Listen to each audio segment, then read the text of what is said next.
Hello, hello! I hope the music is not too loud. If it is, or if it's too low, let me know.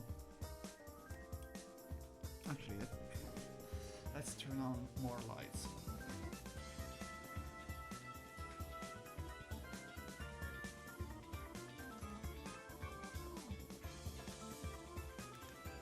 Okay, it changed to basically nothing. So let's bump it up a little bit.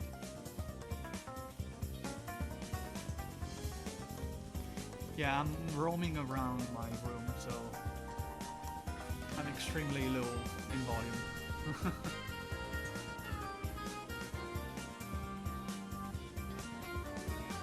Or not. Okay, music too loud. Okay, let's try this then.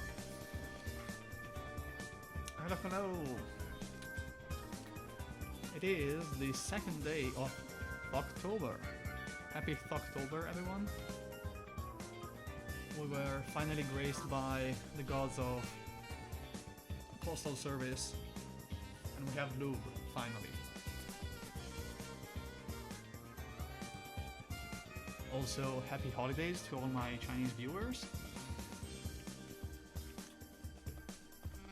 So, let's see, I have to send a ping.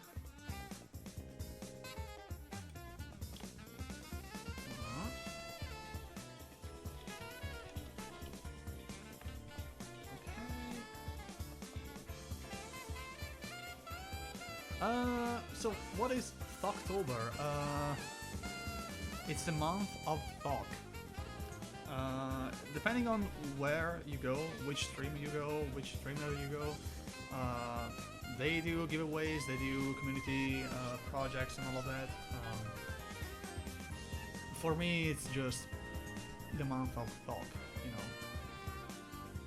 I don't have that big of a community to actually run anything, so for projects and all of that, I'll probably direct you to Black Simon Discord server.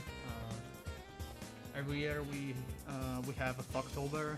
We basically gather boards, switches, parts, and everything, and then we give it away to members of the community.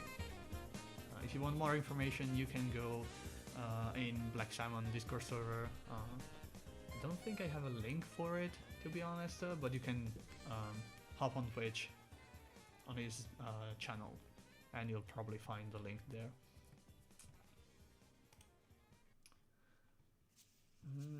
Okay. Yeah, there should be two new channels. Yeah, Thok 2024 announcement. So there is the usual merch that support the stream, and also the giveaways.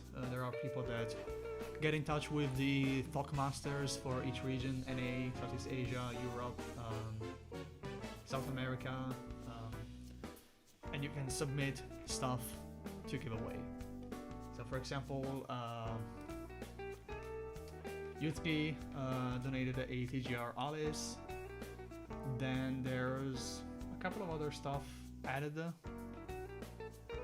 I think there was a Lumin Key 65 and probably I think it was an NK 87 if I'm not mistaken. Yeah, so lots of cool stuff.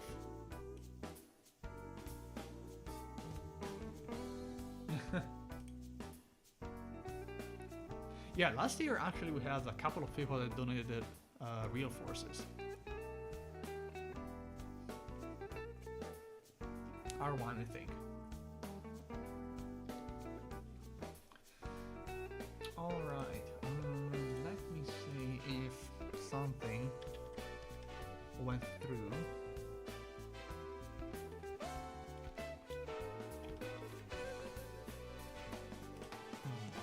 Let me see. Okay, no things moving on what I was about to I can go back on that later. All right, so what are we doing today? Dolice EC.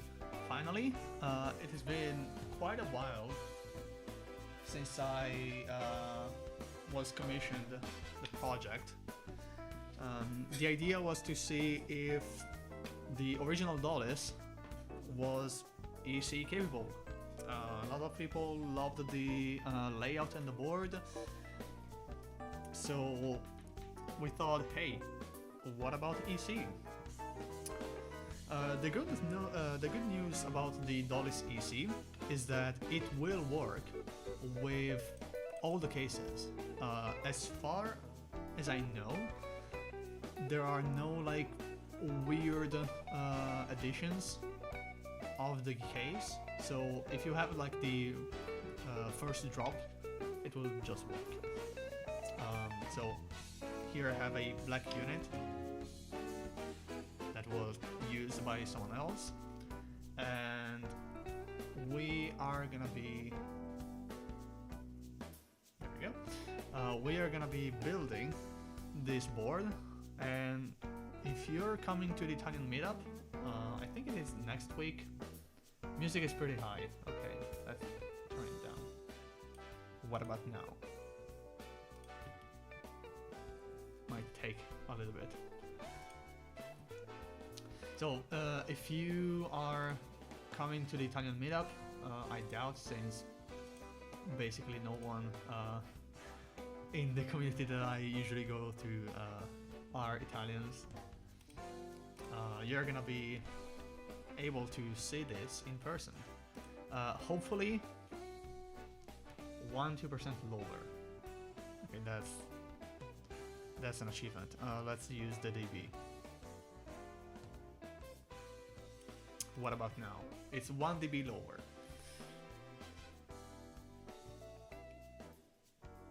It's a bit not much. Guys, I'm trying. Okay, now it's minus 23 dB. Should be good. Should be good. Okay. Yeah, so if you're coming to the Italian meetup, you'll be able to see this. Probably. I'm still trying to see if it's doable. We should also have type K coming in the mail. I hope it works. It works out with shipping. Timing is not the best. No pineapple on pizza. No, you'll be banned, like immediately. I'll take out the board and I'll just throw it at you. If you don't like it, cope, I guess.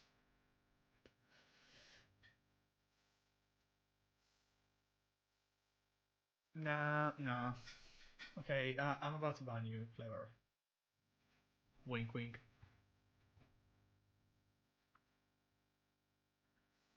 Yeah, so let's get into it. A quick way to cancel the Italian keyboard community. I mean, some people like it. I don't personally. Like, it's just weird. Like, it doesn't even taste that good, you know?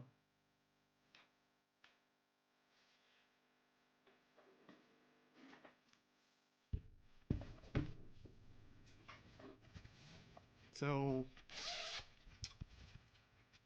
in terms of plate, we are going to be using stainless steel, as usual. And we are going to be using also the dentist inserts.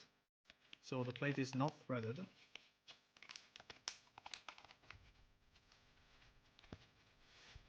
The plate finish is not final. This is a prototype.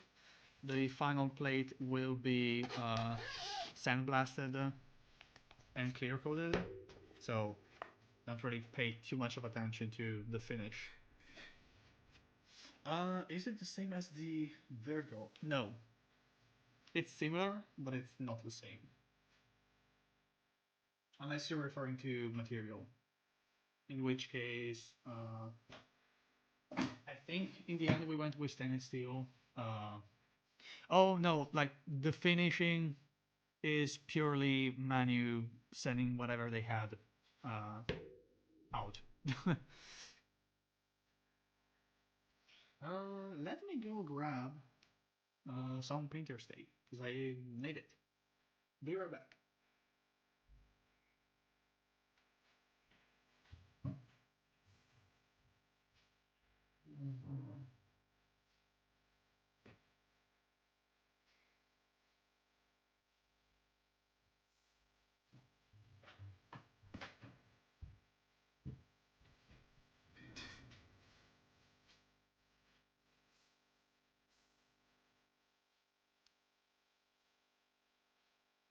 There we go.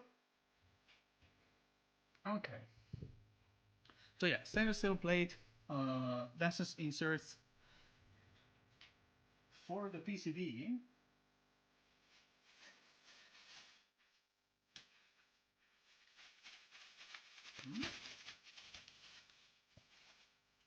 We have its own PCB. I already soldered the indicators.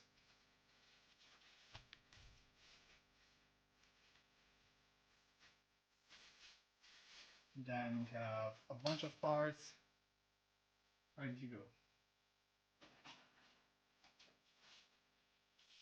Is there a reason why the plates are not coated? Mainly cost, because it was a prototype. There was no reason to like spend money on like finishes and all of that, you know. Uh, at least at the time, it didn't make sense, you know. So for the PCB, I already pre-recorded a guide on how to flash it in case you need to reflash it without using key codes. There's also a guide on how to solder the indicators. It's not really on par with other stuff uh, that I've that I've done, as in video wise. So it's kind of iffy. I had to do some cuts because my soldering iron decided to break right in the middle of the process. So it's not the most polished video, but it gets the job done.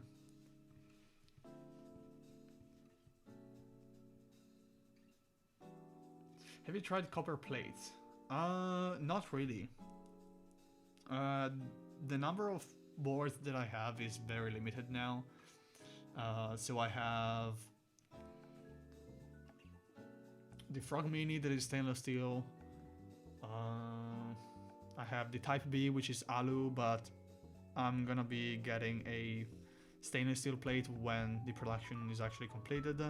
Then I have two HGs, and those are the only boards that I have, and all of them use stainless steel. It's just easier for me to manage that.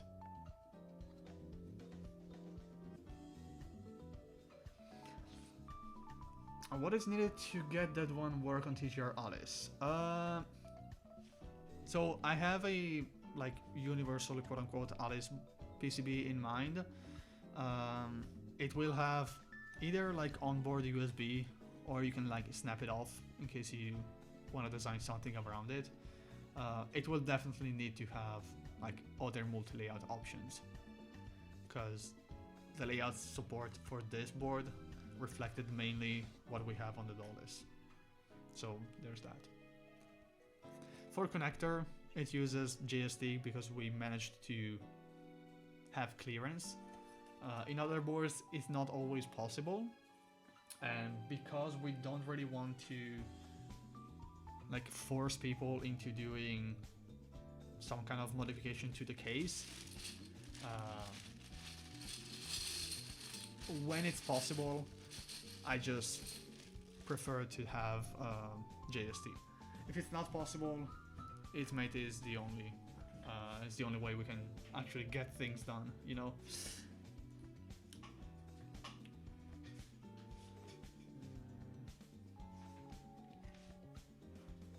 Okay, so I guess first thing will be to pop out all the stems, because we are gonna be silencing this board. I'm not sure if I wanna swap to like the non-crooked stems, simply because the board itself is crooked, like it's at an angle. So my OCD probably won't kick in if they're not perfectly like centered.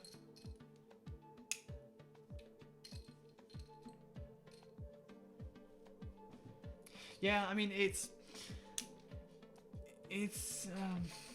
a balance game, you know. It's a balance game between the board not fitting at all, and at that point, like there's really nothing you can do. You don't even think about it.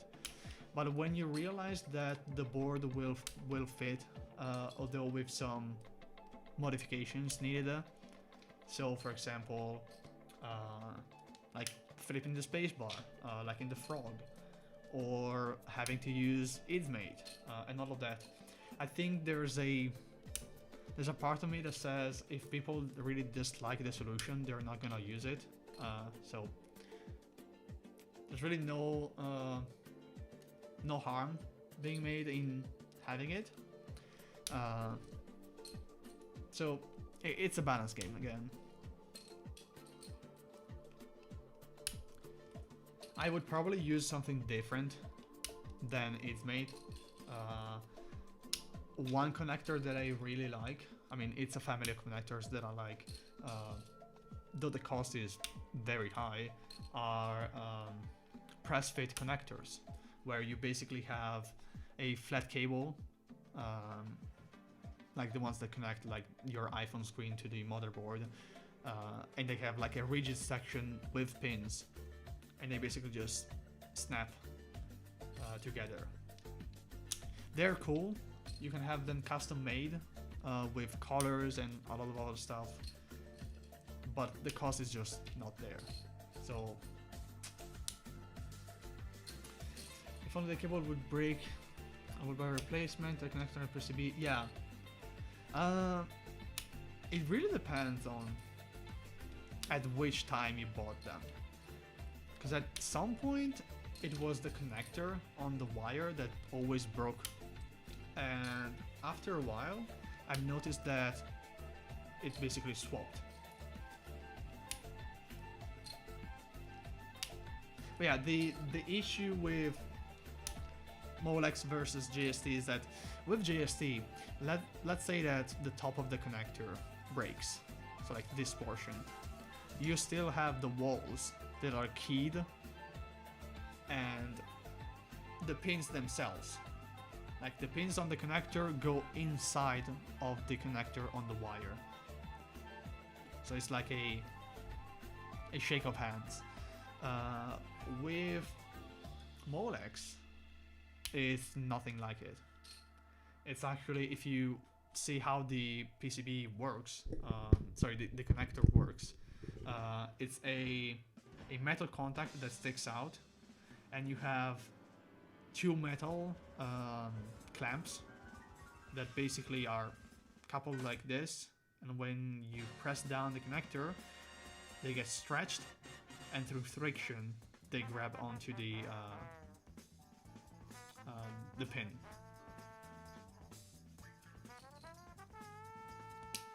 Yeah, I've tried to push a little bit more for magnetic connectors, but the issue with that is that if you're designing from the ground up, you can design around constraints of the magnets having to work in a certain way. The middle ground that I really like are pogo pins. So I've designed a couple of boards for non-keyboard stuff, and also a couple of keyboard stuff that I didn't put my name on, where the daughter board would have exposed pads, And on the main board, you have like a 3x2 pogo pin that is soldered onto the PCB, and the assembly itself, when you close the board, basically just pushes down on the daughter board. Yeah, pogo pins are crazy expensive. They are very expensive. They give you the freedom, depending on the configuration, to have movement too.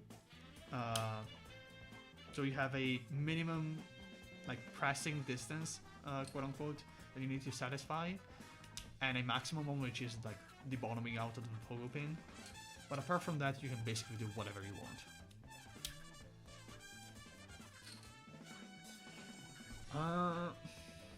MM Studio new board. Which new board? Because they push out like boards every day. Or rather, I keep seeing people posting, "Oh, the group buy is live," but I'm like, "Hey, wasn't this board posted like 6 months ago?" Oh yeah, the bigger one. Yeah.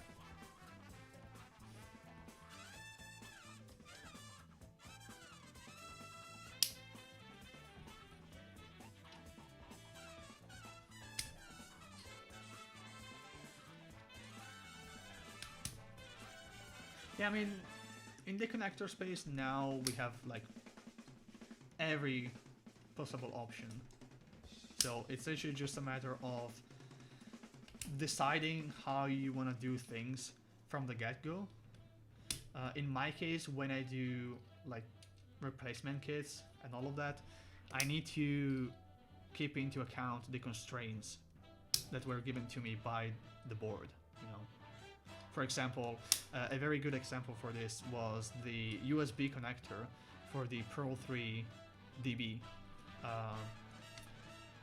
where you usually can use a off-the-shelf HRO USB-C port, which is flush with the PCB.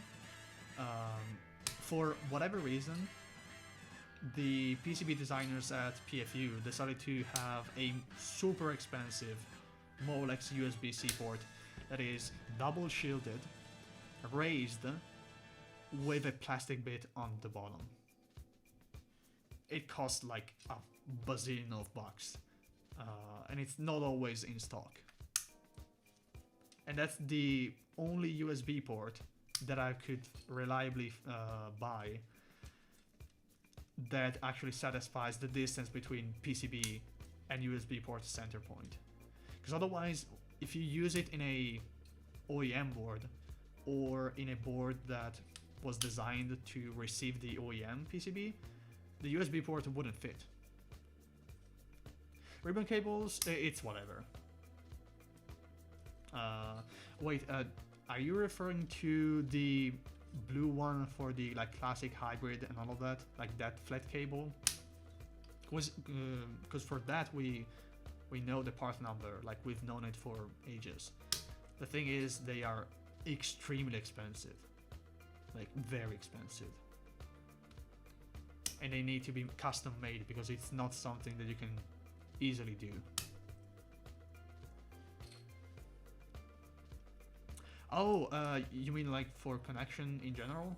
Yeah, I have actually a unified daughterboard S that instead of having Molex, one of them uses JST because JST rules, and another one uses a flat cable connector, the one with the lever to actually close it. And flat cable is also like a nice option. There are some boards that are coming out. Ribbon to JST, it would be iffy to make actually, because you go from a like a circle cross-section cable to a flat cable, so you would need something in between that changes the standard, so you'd basically lose whatever advantage. At that point, you can just make flat cable one side or the other, because making a custom cable that change from JST to flat cable, like by the time you make a cable like that, you can just cut away a couple of millimeters more in your case to accommodate for whatever flat cable you have.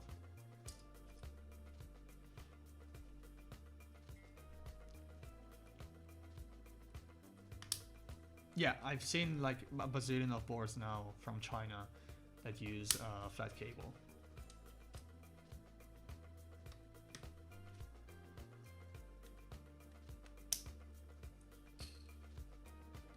Also, hi Gok.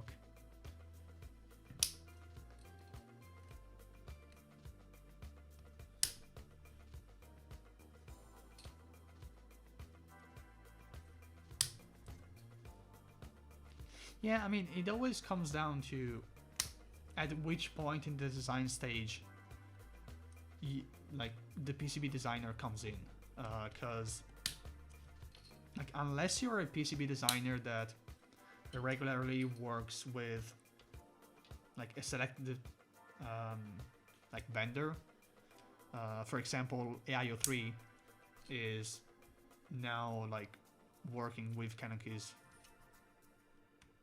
on other projects other than things that he made that now they carry. So when you are in the design phase, you can do whatever you want, you know.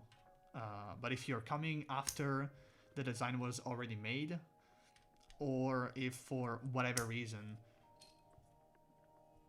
like you've been looped in afterwards, you're kind of screwed in a way. Because now you have to obey to design constraints that someone else put in place. Involuntarily, of course, because like, different things change. Hi, Chippy.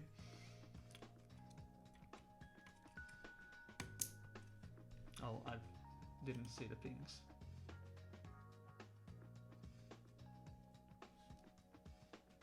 Oh, I can share it.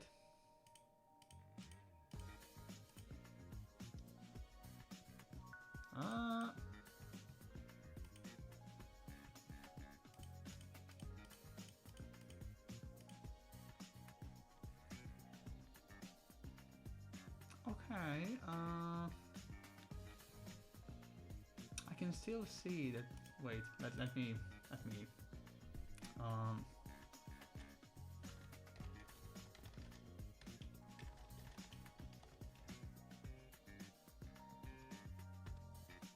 Okay, so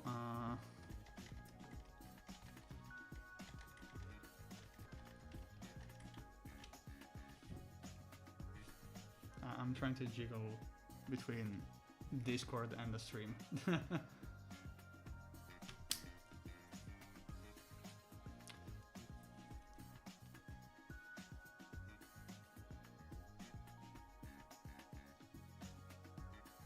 Okay, so if you're still here, Chippy, then I'll just announce it at the same time. At this point, it's whatever. When I see the ping, I'll just say it.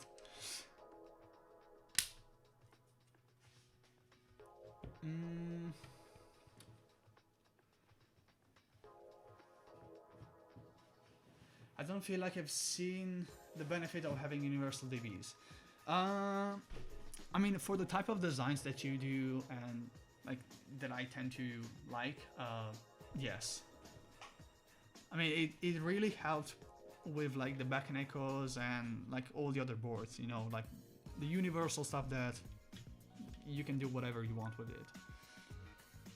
But if you're trying to like push a design language of your own, then I'm 100% with you on that a bespoke solution is better, because it allows you to do things that either you would have to change the design to accommodate for that, changing your design view, or you would have to make insane changes so that your design doesn't change but it still accounts for the universal stuff, increasing cost or making it ugly, whatever. Hello there, Auto Refresh, and thank you for the follow. So like an example of it is the pogo pins for the Type K light bar. Like, the only other way of doing it would have been, so the lazy way would have been using top side, like vertical mounted JST connectors and have a super small JST cable, but it would look like crap. Or if you had some different geometry, use the press fit connectors that I mentioned before, but those are extremely expensive, like way more than the pogo pins. And also they force you to have the daughter board and the light bar at a basically same height. So yeah, it all depends on your specific case. But generally speaking, if you need to make a custom stuff to not lose your brain, then just do it. Like, the argument of, oh, if it breaks, I don't have a replacement. Like, I get it, but we've seen that even with custom design, either the design studio sticks around for so long that whenever the thing breaks, you still have a replacement, or people, when they just get tired of it, like of designing keyboards and all that, or they move on with their lives, they just open source their stuff, because it's not like they're losing money at that point, you know. Got my first HHKB today. Nice. Which one? Pro 2, Classic, Hybrid.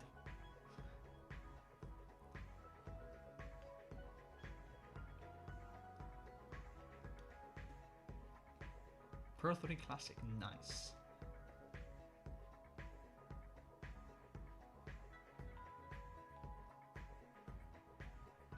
Nice.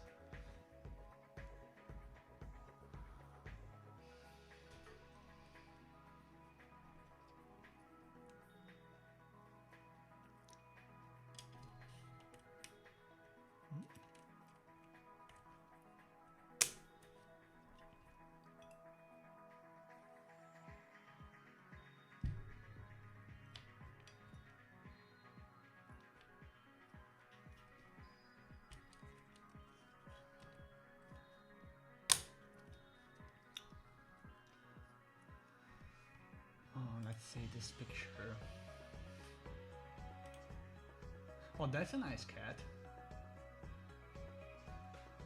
That's very nice. I like the color.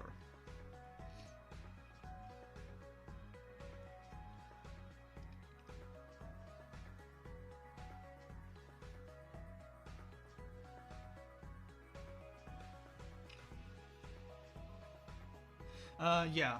Actually, have I shown? Yeah, I can show the EC60X in a sec. Why not?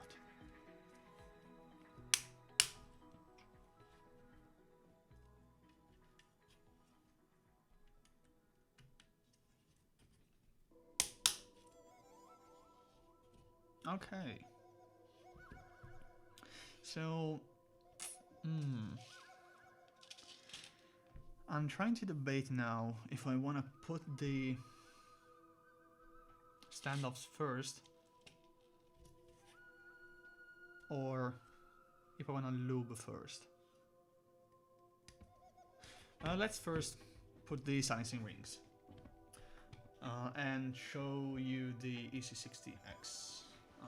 Let me grab it.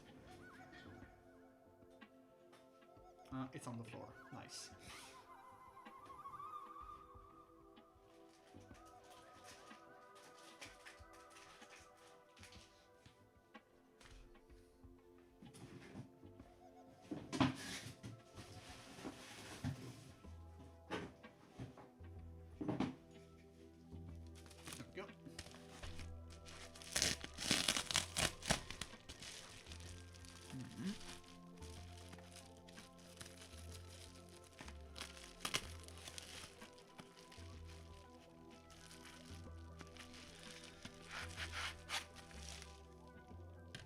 There we go.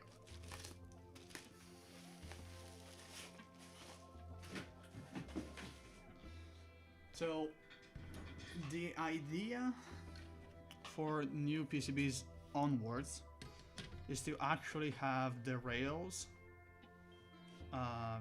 be functional in a way. So the edge rails are always put in place so that the pick and place machine and the solder machine can do their job. But you can actually use them to put stuff on it.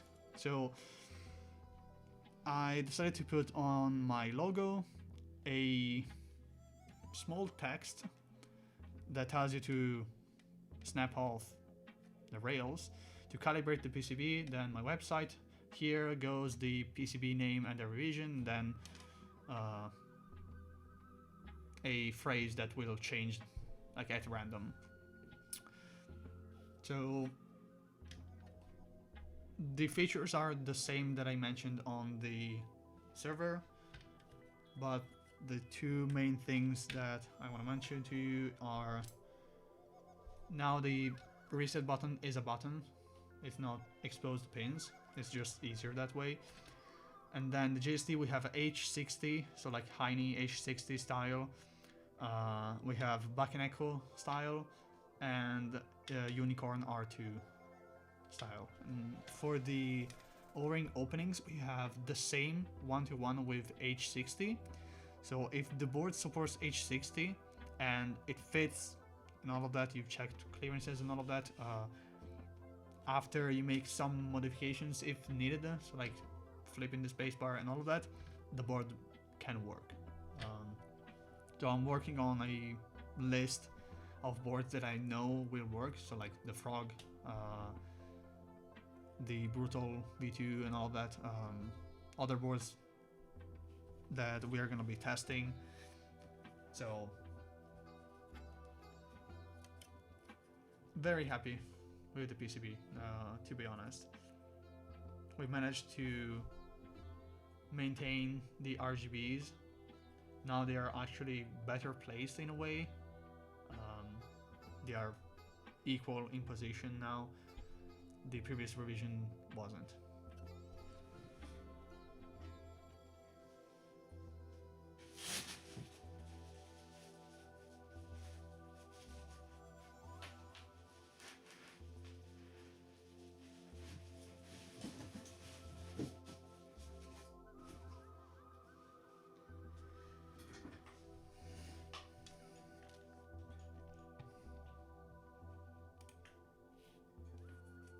Yeah, for the vendors, Canon Keys will stock the PCBs, of course. Then I'm working on having KLC for Southeast Asia. They have pretty decent quotes for Southeast Asia too for the shipping, so it just makes sense since we work already together to have them stocked. They also have the parts, so it's gonna be also easier for people in Southeast Asia to actually get stuff from them. It just makes sense. And then for Europe, I'm trying to have prototypist carry the boards. So we are trying to figure out something there for the European market.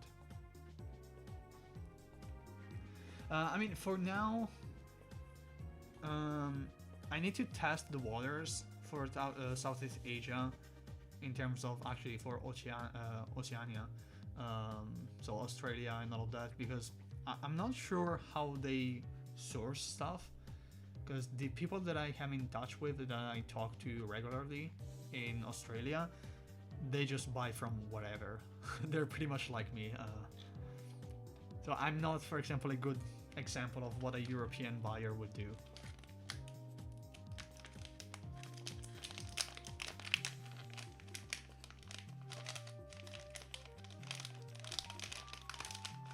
One thing that I know is that shipping towards Australia from Europe is crazy fucking expensive. Like, if you've been around the server for a while, you've noticed that every time I've done a personal group buy in previous years, I would do like a bundled shipping for Australia because man, the shipping was crazy.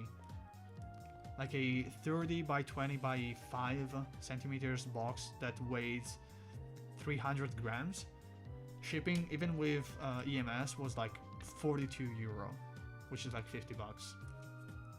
But at the same time, if I were to ship a box of like 5 kilos, the shipping was 60.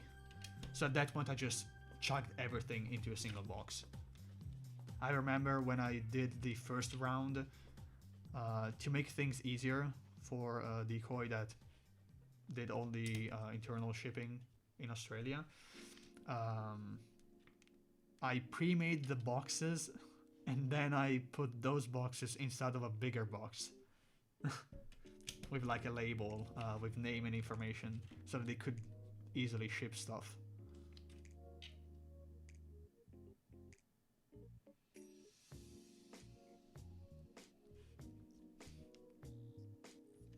Yeah, for Australia,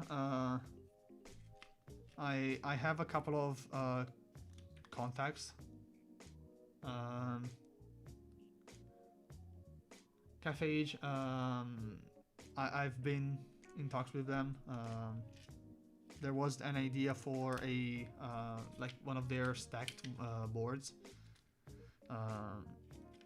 Also, there's the AE boards, like Keyboard Treehouse. They sent to me some samples of their parts, so it would also make sense to have them through them. The parts are different, like they're not OEM style, but they work just fine.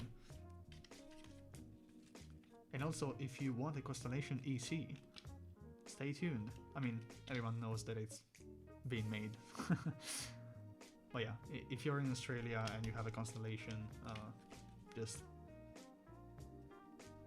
take a look at their server.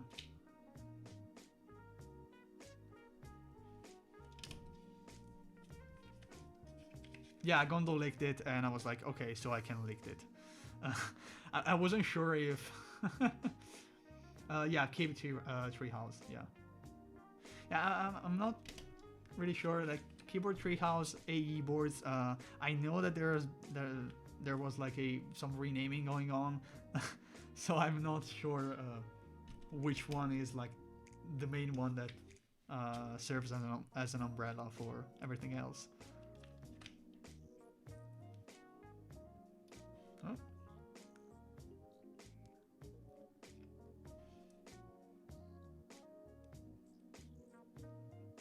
Can this silencing ring go in? Nice.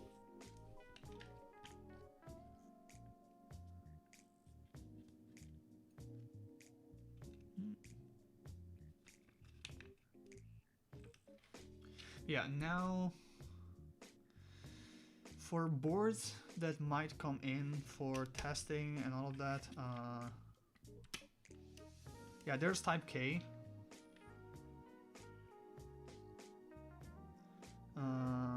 There's Type K that was actually shipped pretty fast in China. Like, it was announced, I think it was 29th or the last day of September. I don't remember. And I've already seen people post pictures about it. But of course it's China, so shipping is super fast and cheap. I think... I'm not sure though.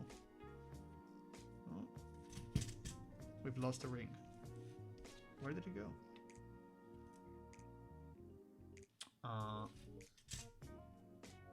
Nani?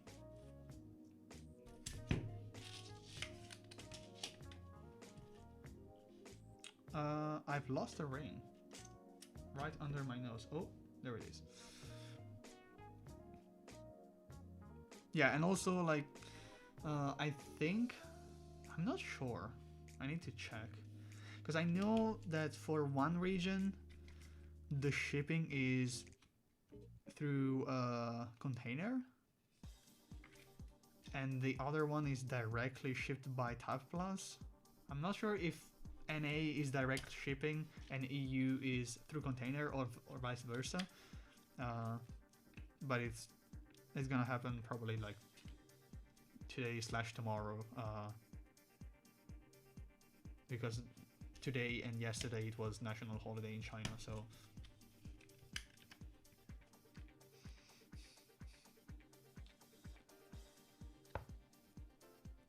yeah, it really I mean it really depends on which courier you use.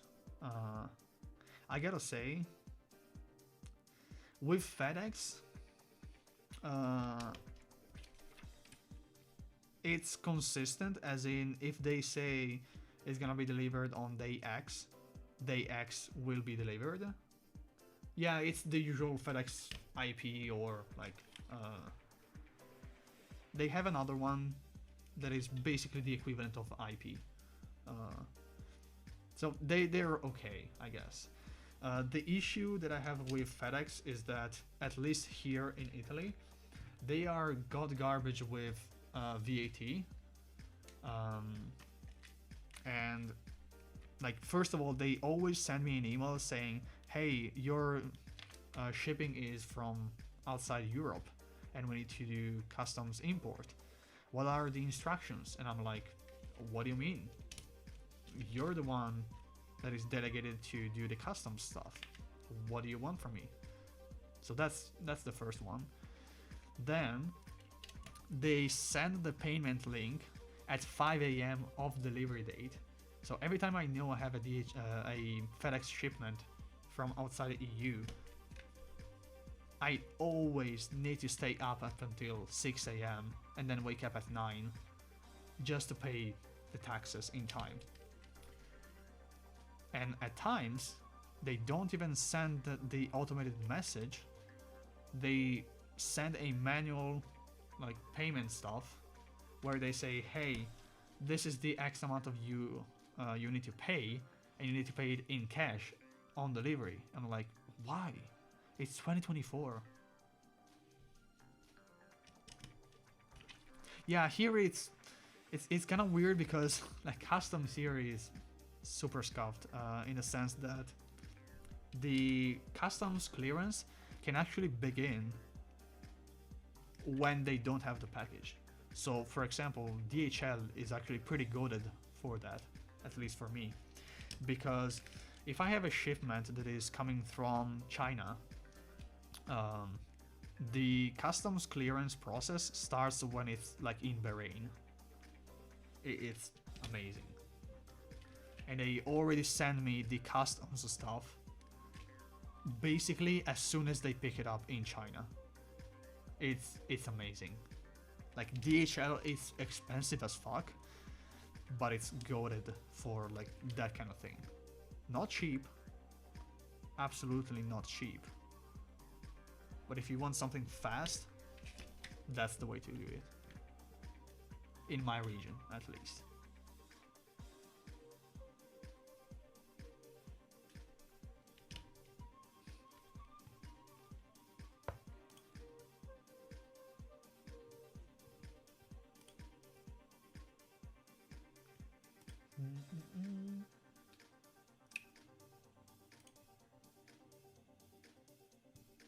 Yeah, the issue with DHL that you don't have with UPS or FedEx is that they have a fixed GTS.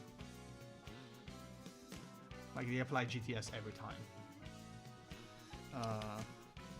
And it's always the same value. With FedEx and UPS, they actually do a calculation based on the value.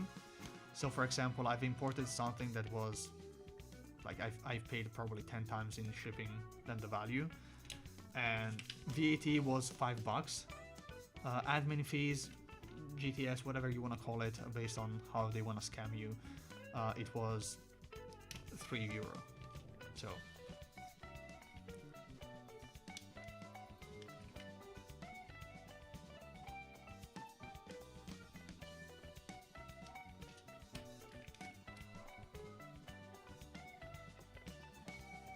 oh, you probably paid like the same amount that it was declared, like 100%.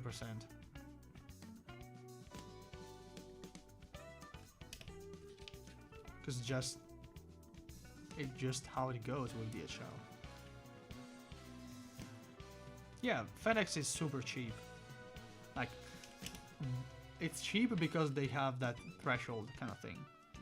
Because over that is like 13, 13 and a half euro, which is crazy.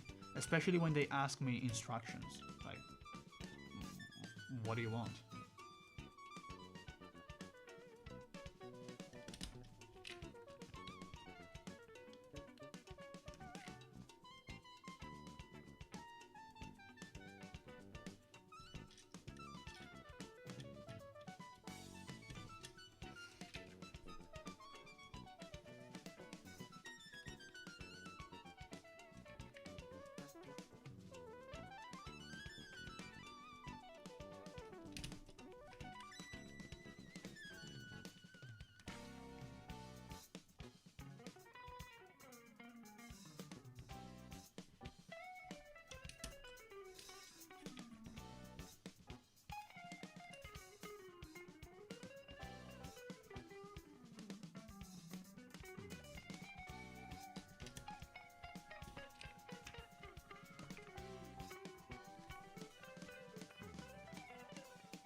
Yeah, I'm waiting for that too, man.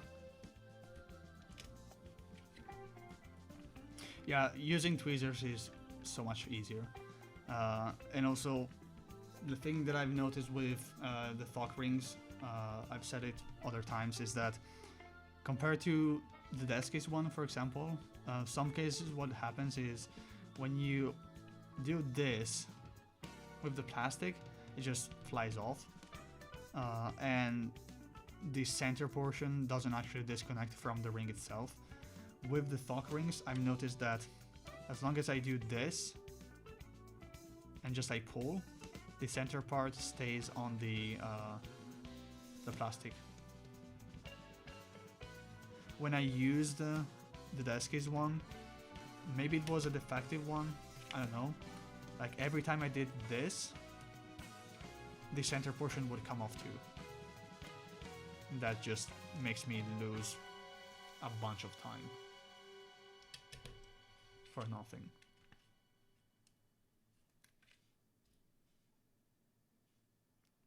Have I tried the new PvP stuff? No.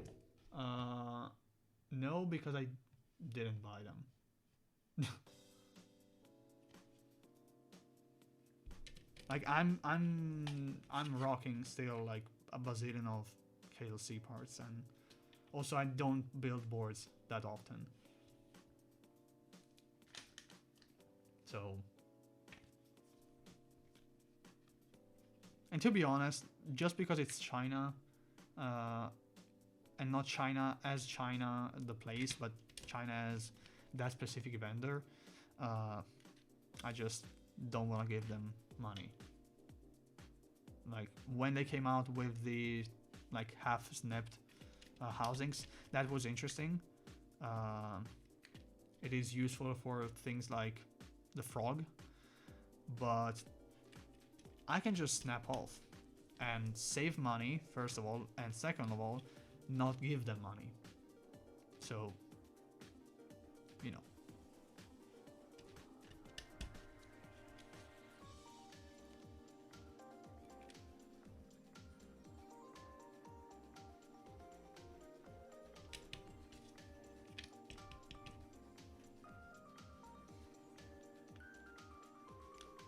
I'm sure they made changes to make them better compared to the 2U, for example, that I have in the super scuffed testing jig for Type K to test the PCB. But yeah, like I'm not gonna use them in boards.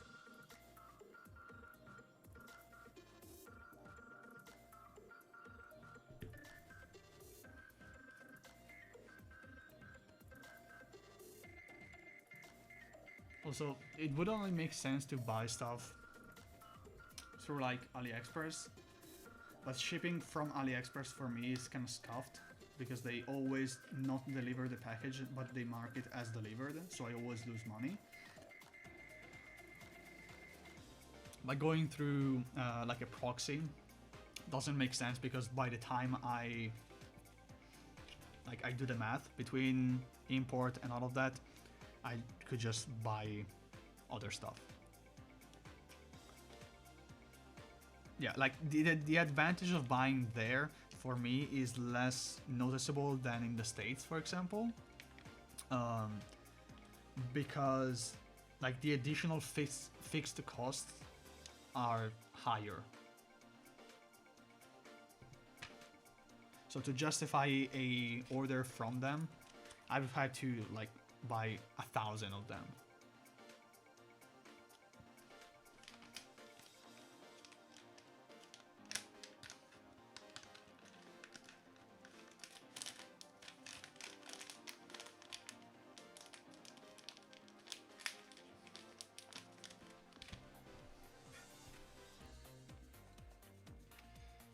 Okay, I think now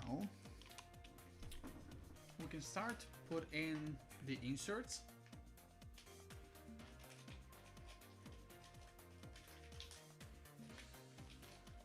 And then start the lubing for the 2Us.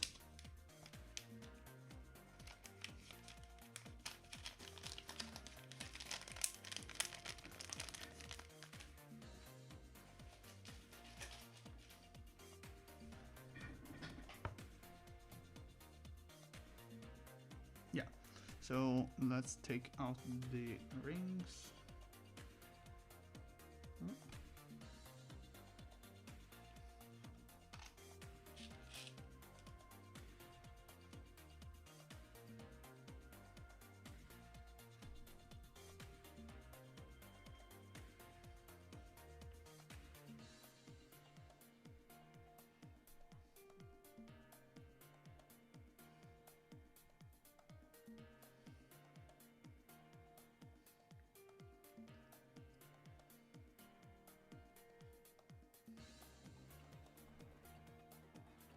Densus 2U bindings?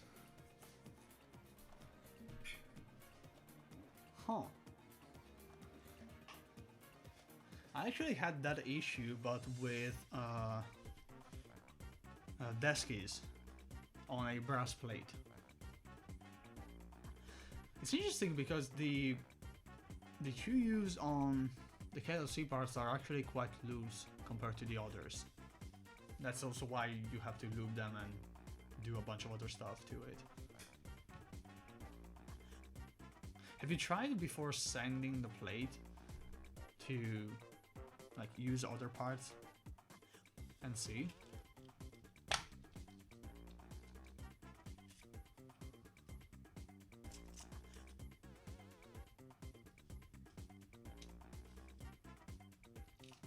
Yeah, because it might be that the plate itself was like not properly sanded, for example, or like something else. What I know for a fact is that the brass plate, for example, on the S23 that I got, like the only one that was available, that caused like a bazillion of issues because the surface finish would just like fall off. It was like sand, basically.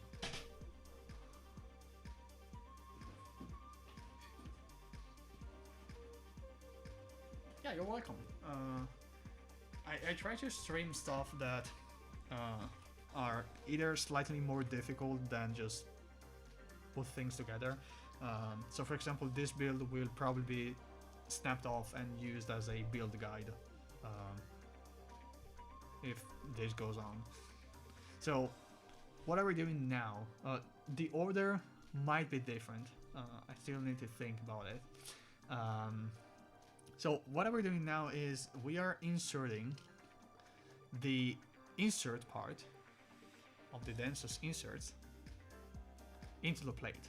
So the Densus inserts is an alternative method of doing the compression between the plate and the PCB. OEM has tapped holes, but that precludes some materials. So FR4, PP, POM, whatever, softer metals.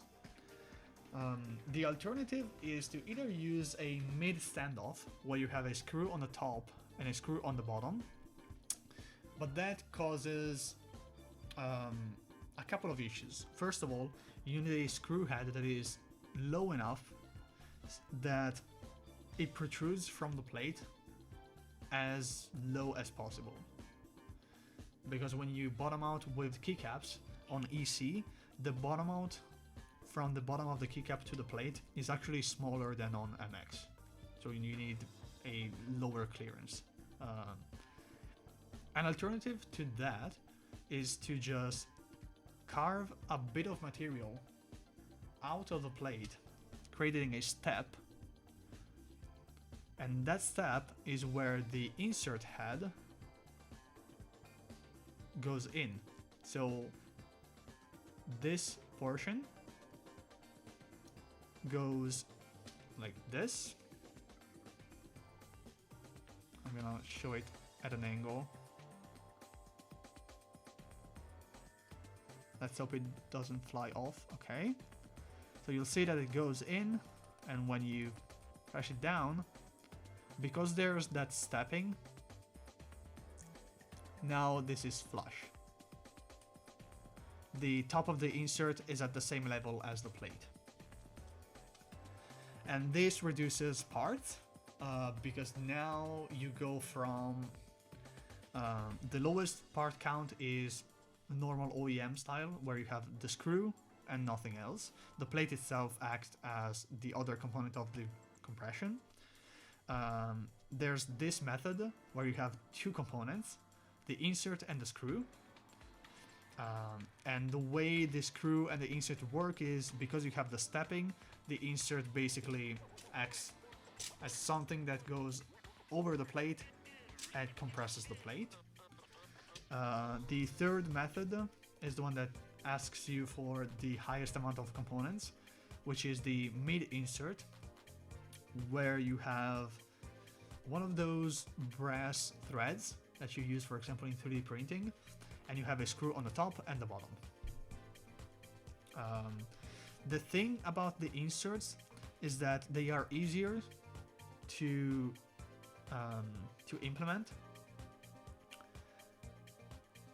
One thing that you need to take into account, though, is that because they are not keyed, so they don't have a shape that allows them to be locked in place, they are a circle, they can spin. So the way to fix that is just use a slight amount of tape, just a tiny bit, between plate and insert, so that the first spin that you have for the screw bites into the insert, and then you can just bottom out. In this case, there's no chance of over tightening unless the insert is in a position that allows it to happen. But the over tightening that can happen with the insert is like sub-millimeter, because the length of the cone section of the insert is measured so that it matches the contact point of the housing. So where in other build systems the housing itself acts as a spacer, you could have only inserts, and the inserts will act as spacers. And if you have the insert near the housing, like in this position, they act in tandem. They are basically 1-to-1. Not sure if you can really see it, but like the end of the insert basically matches with where the housing would touch the PCB.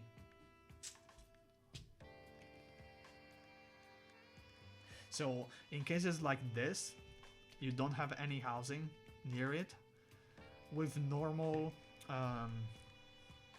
like single screw method, you might encounter bowing, sorry, or like in bigger builds, like in the EC60X, for example, if you have the two holes here in between the spacebar, it will just buckle.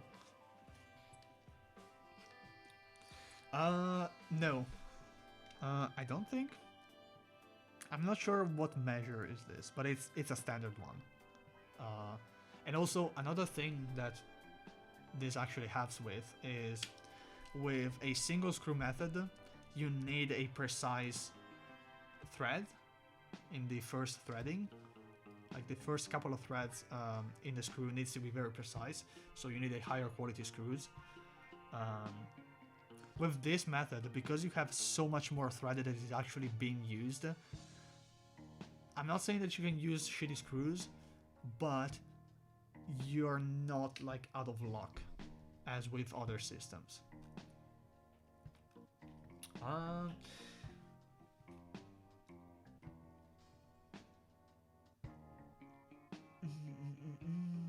Release date for Dolice. So there's gonna be actually an IC for it. The project is completed, so like we can go into production. It's just a matter of, are we gonna do it as a like KLC run, group buy?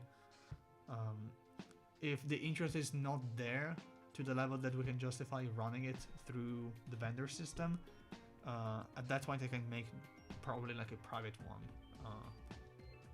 But it will happen regardless. I wouldn't know if I over tightened my board, just by feeling. In some places it's easier to see it, so if you have a plate like this, and you have the spacebar housing here and the stabs here, and two screws in the middle, you can see if you over tightened it, because the plate will just bend. Like instead of being straight, it will go like this. So make a smiley. And also, when you screw in, you can you can feel when the resistance is because you're starting to bite into the threads, or because you're just going at it, you know.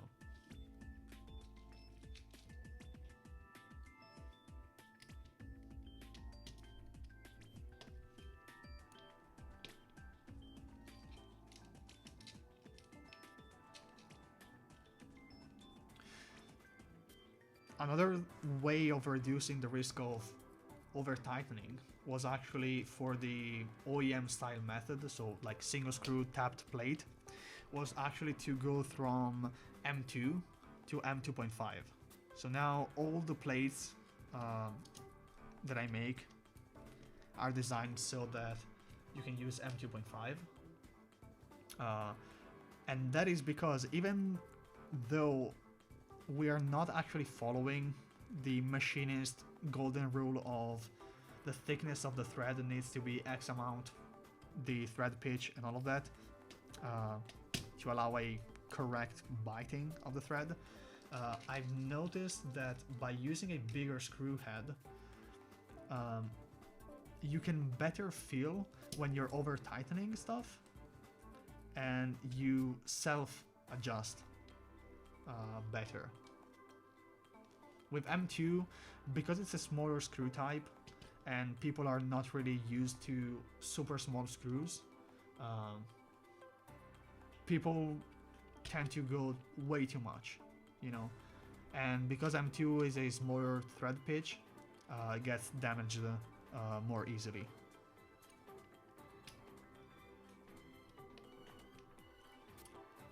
Hello, Has55H.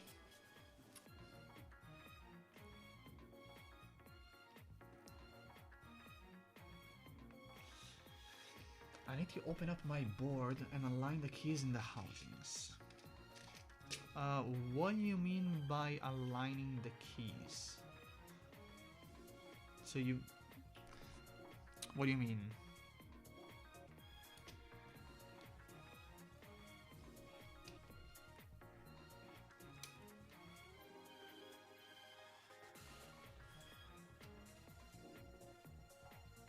I just want to be sure that we are referring to the same thing before going on a tangent on something.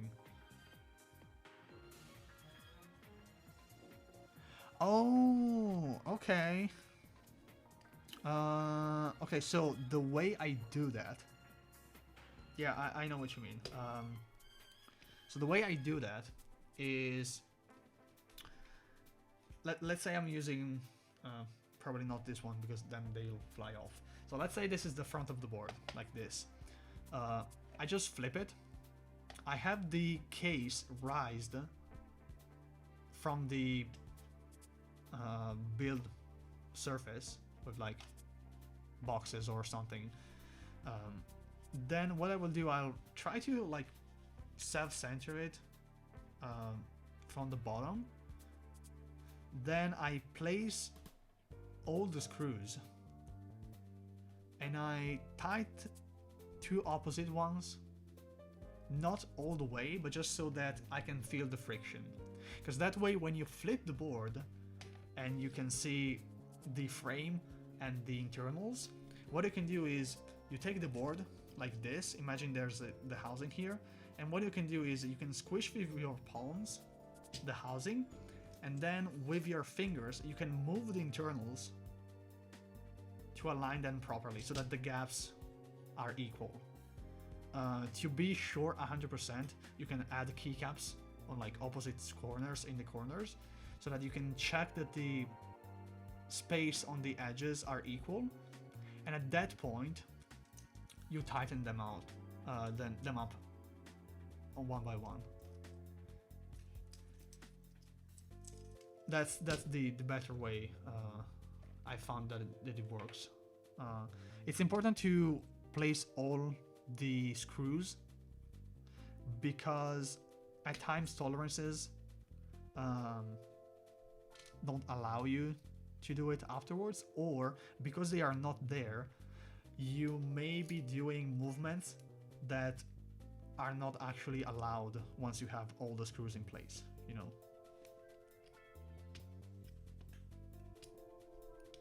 You might move it too much in one way that goes beyond where the screws is supposed to be.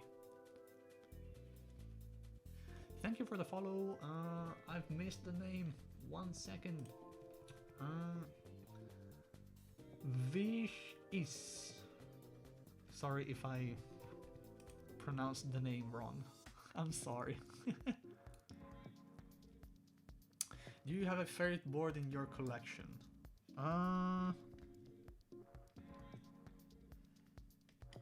At the moment, I think it's the converted Frog Mini, simply because it's the one that I'm using the most. Though, once I have the stainless steel plate for the Type B on hand, that will come back as the favorite board, just because I use the USB hub all the time.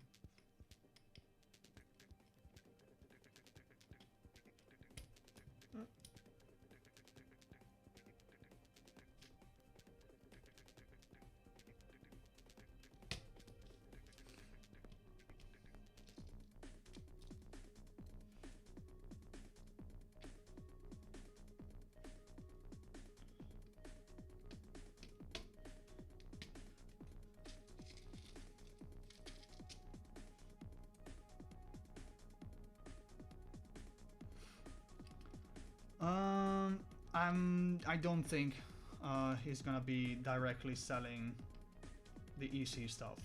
So we've talked about it when I went to Korea earlier this year.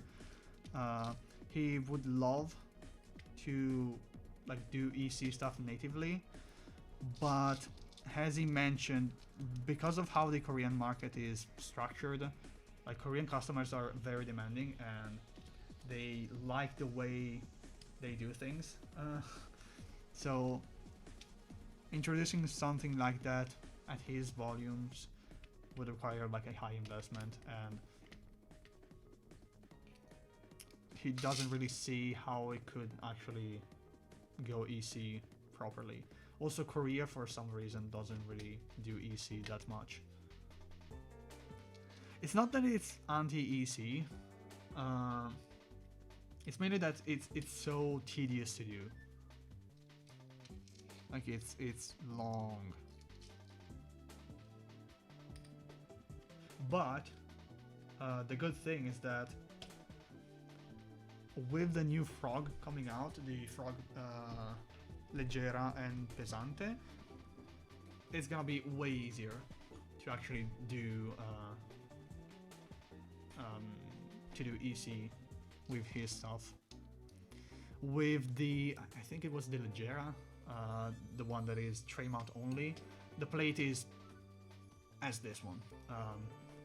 And for O-ring, I'm trying to see how to structure it, but like tray mount now is totally doable with that board. So the idea that I have for that one, especially because now EC60X is completed, is to just make a bunch of plates and just sell it.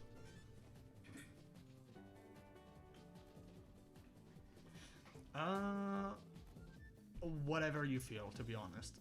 So if you really want a frog, I actually have a kit, like plate, screws, and PCB in the box ready to ship.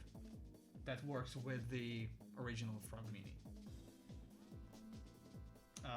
The plate is for wing keyless, but you can do the opening to make it wing key.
I mean, I see what you mean.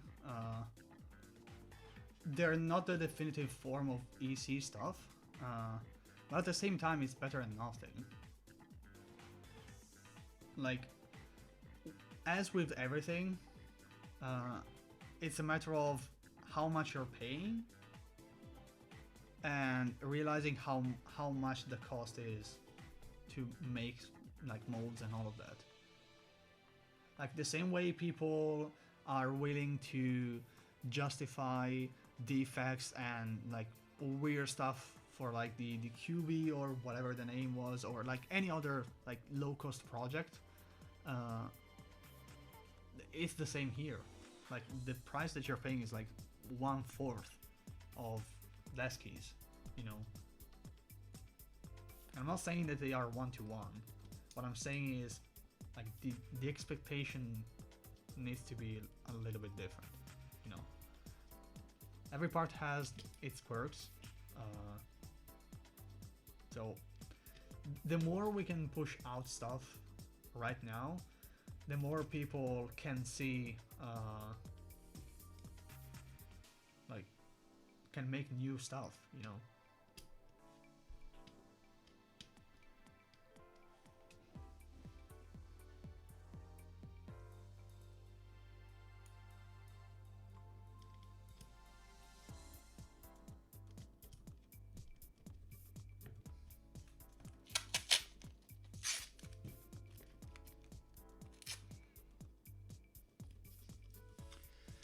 Okay, so now we can start adding tape at random to cover the inserts.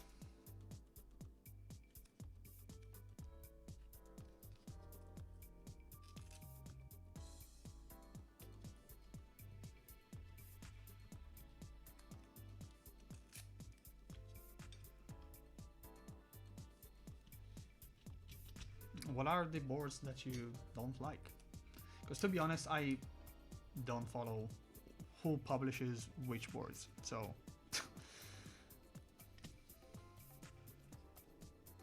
And also vendor is different than designer for me.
I see no reply to the question.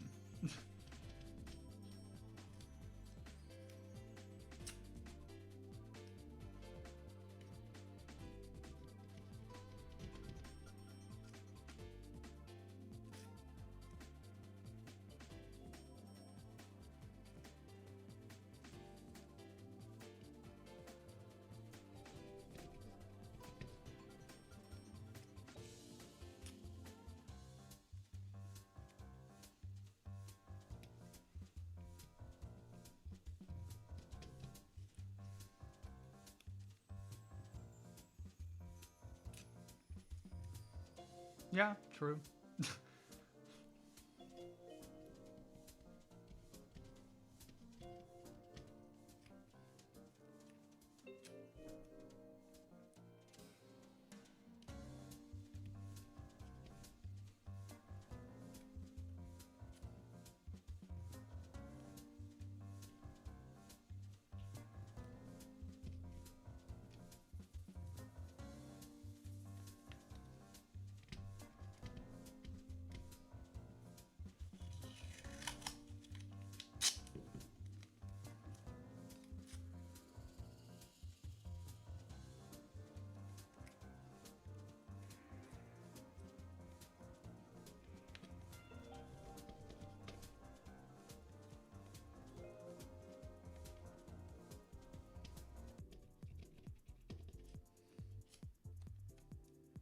We are almost done with the tape. Then we can start lubing.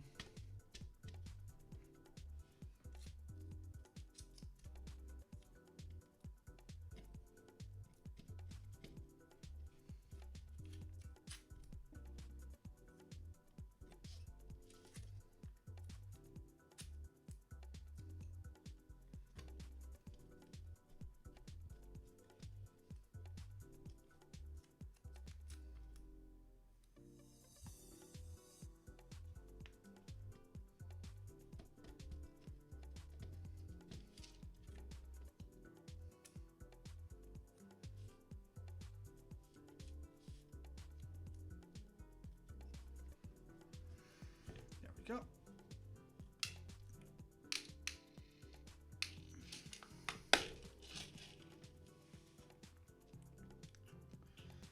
Okay. So.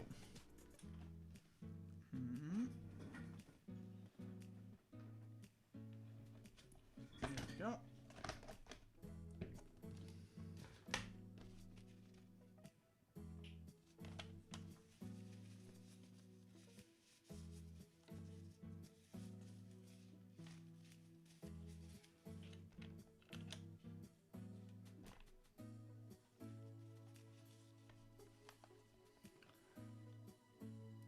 Oh, the ping went on?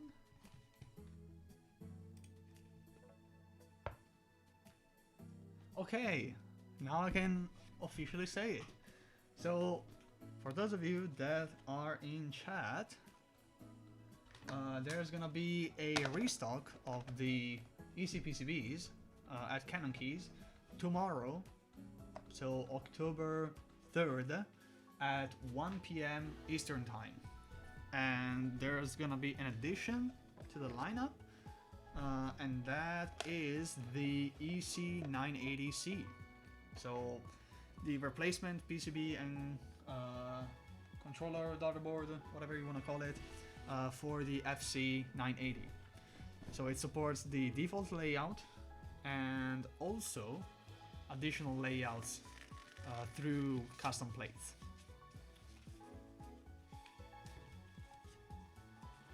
Actually, let me ping on my server.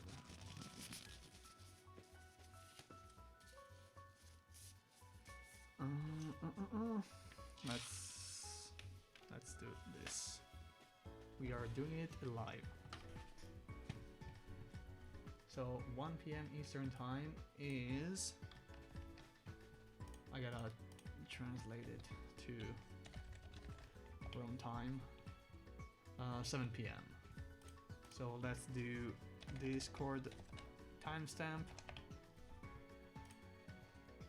7 p.m. So it's tomorrow at 7:00 p.m.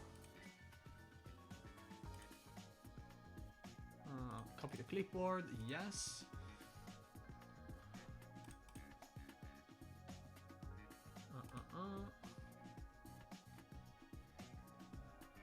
Let's go into announcements. Yep. Actually, hello there at everyone. I can type. Emoji. Just a quick ping about the ECPCBs restock at Canon Keys. It will happen. The timestamp is October 3rd,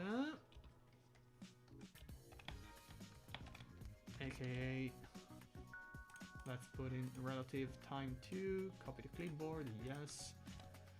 Okay.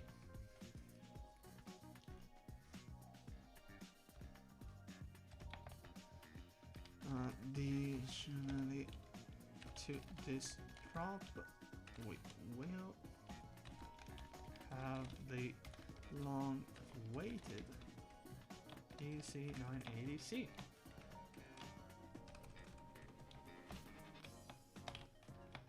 Do not miss it.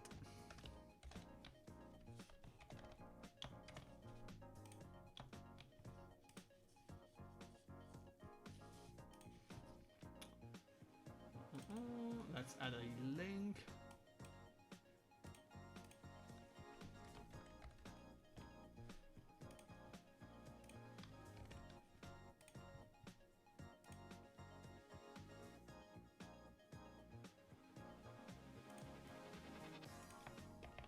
There we go.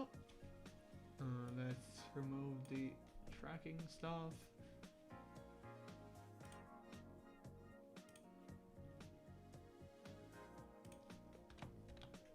B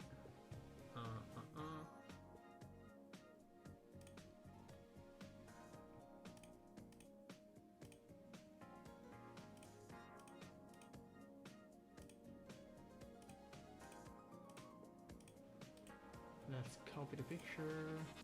Can I copy the picture? Save image.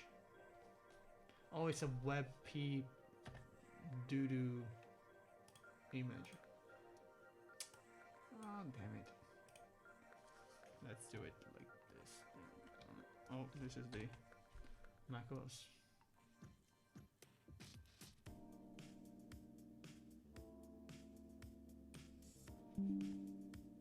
Okay. Let's copy and paste.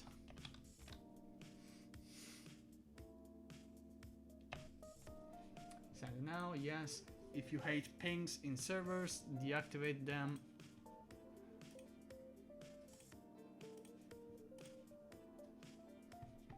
And we can go on with the stream.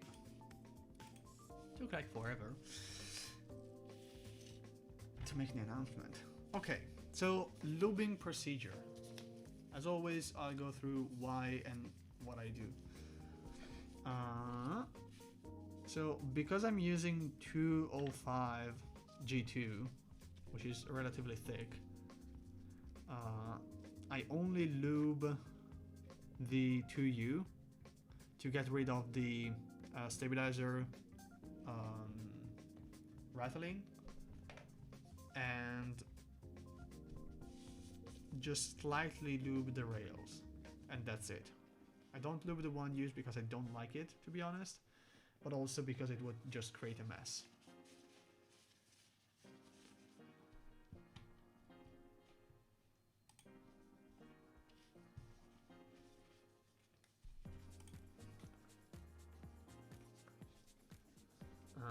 Okay.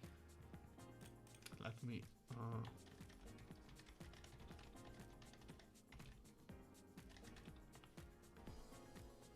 let's add that it's timestamped to the reader's time. Edit.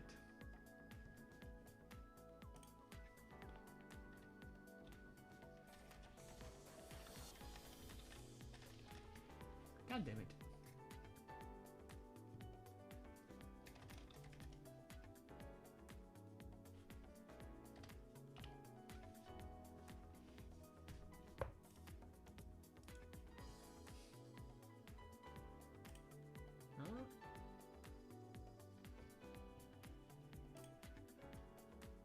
Okay, done.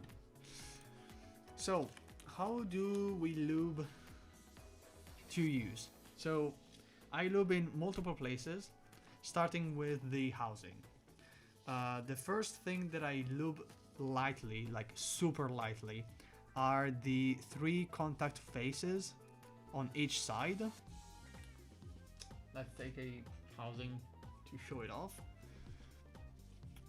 So 1, 2, and 3 on both sides. The clips, I'll lube them last, just for ease of process.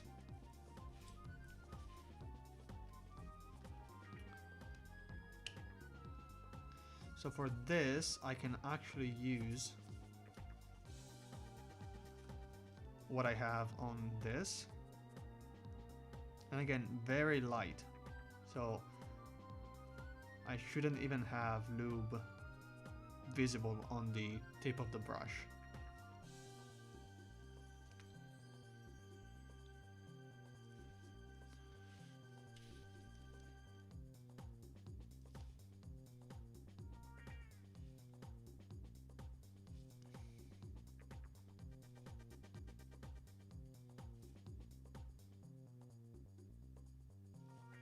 Okay.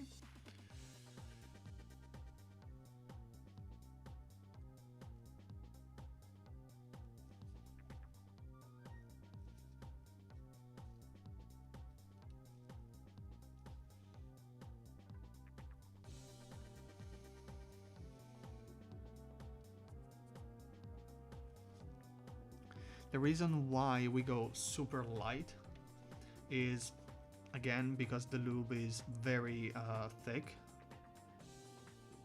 and also because I'm not gonna be lubing only this part of the contact between the housing and the slider, but also the opposing slider face. So if you apply too much lube on one or the other, or too much on both, it will just be too much lube and you'll have issues with the return stroke.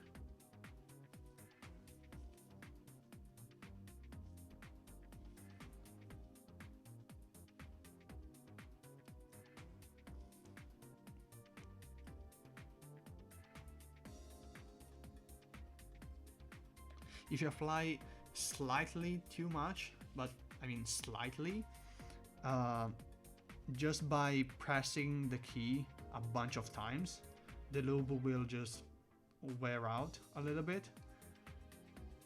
But if you put like a ton, the lube will just stay there.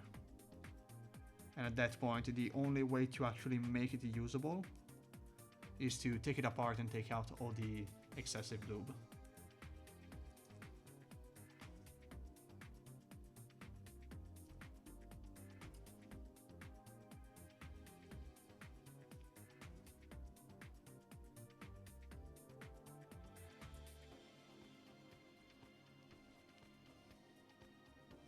Another thing that is important to pay attention to is that you don't leave any lube on this face, the bottom face of the housing, because otherwise what can happen is that when the slider is in the upwards position, so like the resting position for the keycap,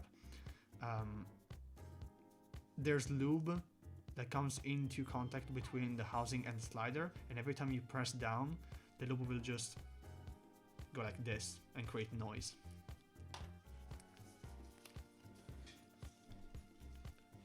So after this, to make it easier for the assembly process, we take the silencer ring and we place it in the center, ready to receive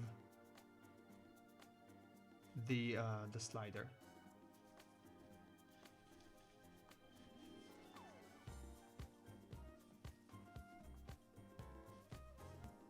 It's easier to have the ring in the housing where we can just drop in the slider rather than have it on the slider itself, and if you flip it, it will just fly off.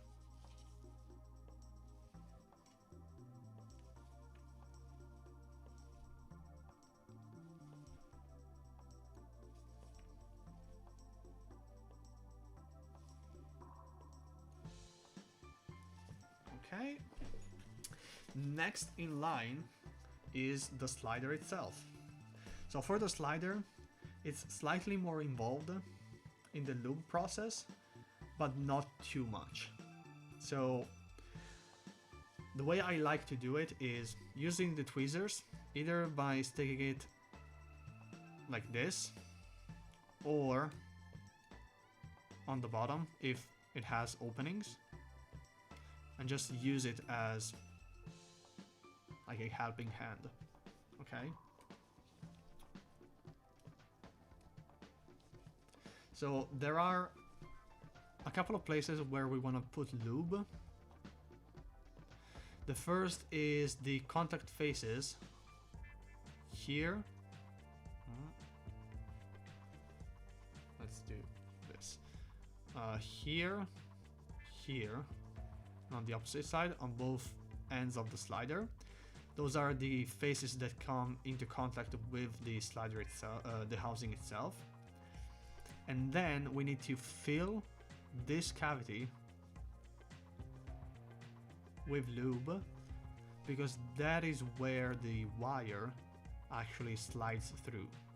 So this flat surface, we need lube there so that when the slider moves, there's lubrication there. Some people might add lube from the top. If you have a syringe, that's fine. I prefer with a brush to do it from the bottom and just basically scoop a bunch of lube and place it under like this. And I'll show you how in a second. So first, the sides. For the sides, again, a very, very light coating. Extremely light.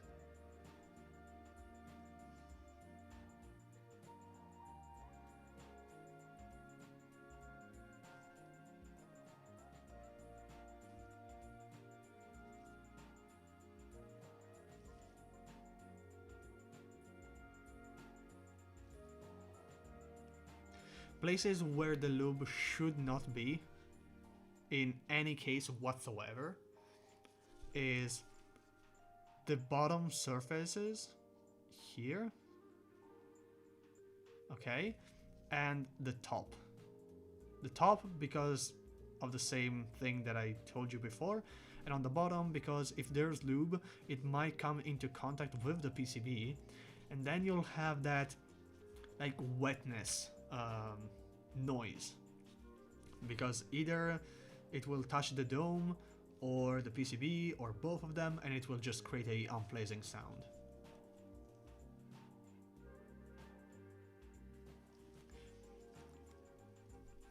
So now we can start to add the copious amount of lube inside. The way I do it is I scoop out a generous amount of lube, okay, and I scoop it in place like this. I go in,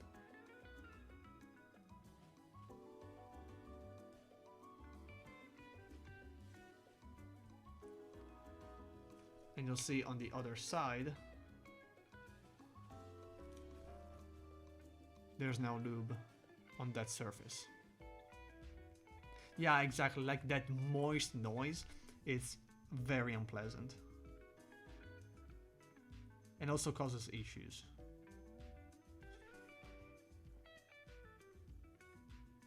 For this position, there's really not a rule on how much too lube is too much. Hello.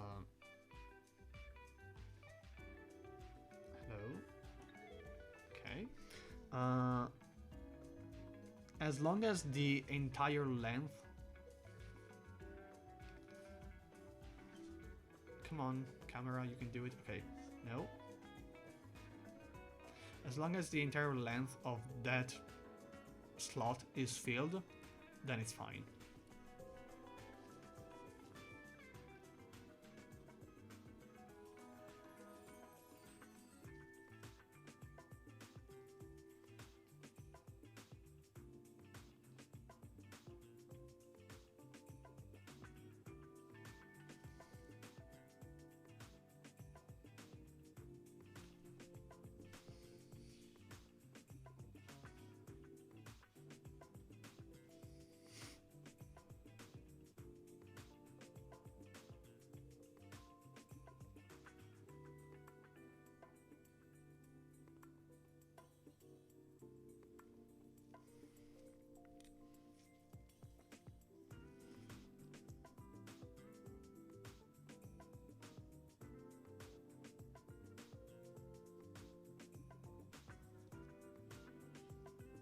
Okay.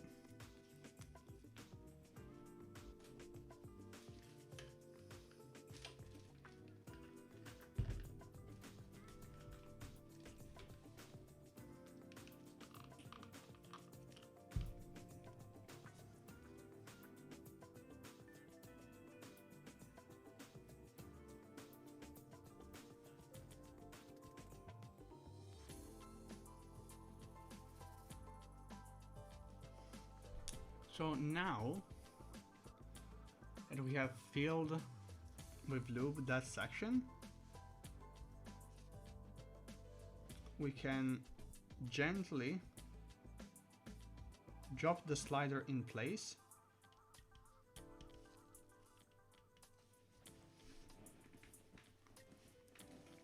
and always with the tweezers we can check that the slider moves freely. At this point, you can recognize if you put too much lube on the rails because it's sticky instead of being lubed. Okay? If there is too much, you'll immediately notice it because it's like almost moving through honey. When you try to pick up honey with a spoon. So if that's the case, you need to fix it. Now, what we're gonna do is actually lube the wire. The wire is pretty much the same process as for MX wires. So you can dip the two ends, and for the rest of the wire we'll be doing a smaller, different procedure. So we fill one side,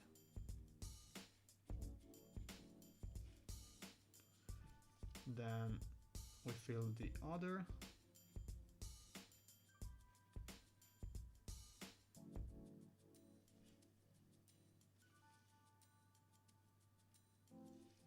okay, and you can spread up until I'd say probably half mark of the wire. It's like here, just to have a uniform application.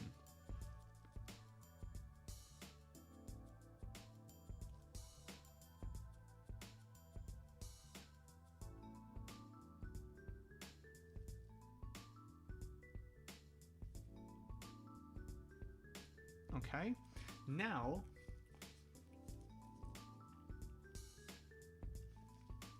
we are ready to insert the wire in position. So we first place the two ends inside of the slider itself, and then we rest the flat section of the wire onto the two clips. So like this.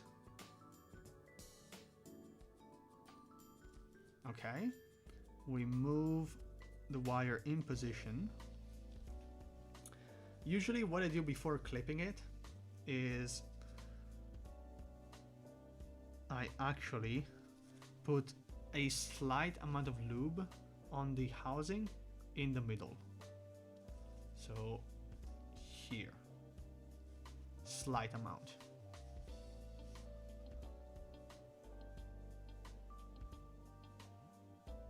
Okay, now we clip the wire in place. I usually use the flat side of the tweezers. When they clip in place, I take more lube and I go over the two clips.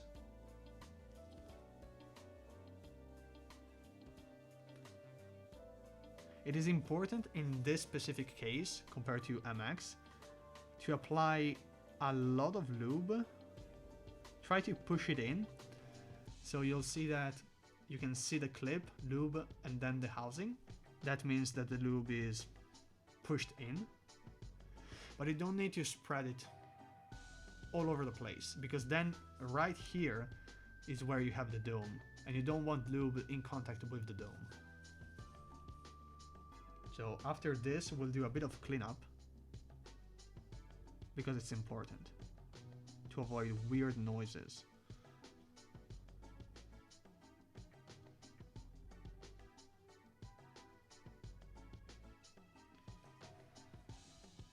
Okay,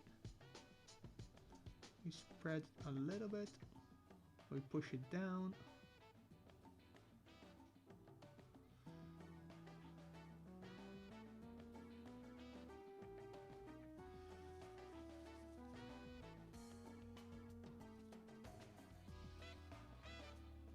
Okay,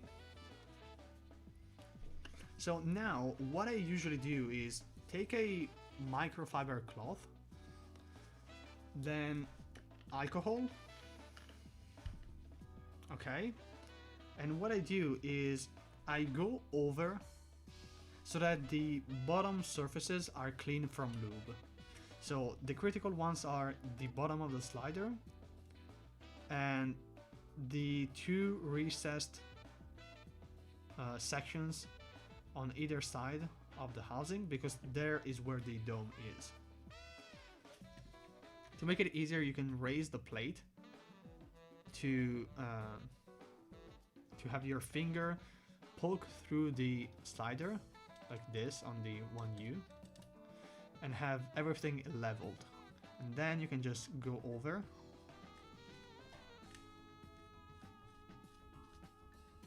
and go into the 2 tabs.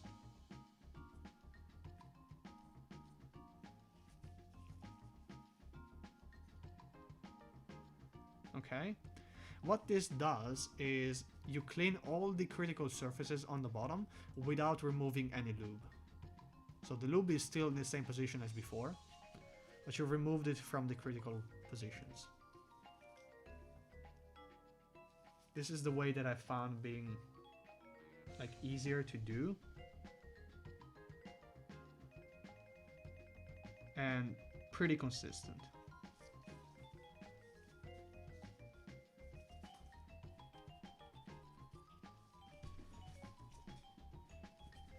It's not fast, I'd say, but it's consistent at least. And especially with EC, that you have like a bazillion of screws. Oh.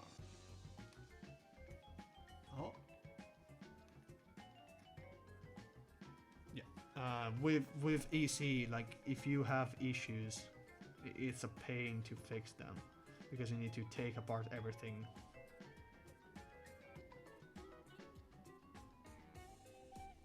So yeah, for this one we're gonna speed through a little bit more.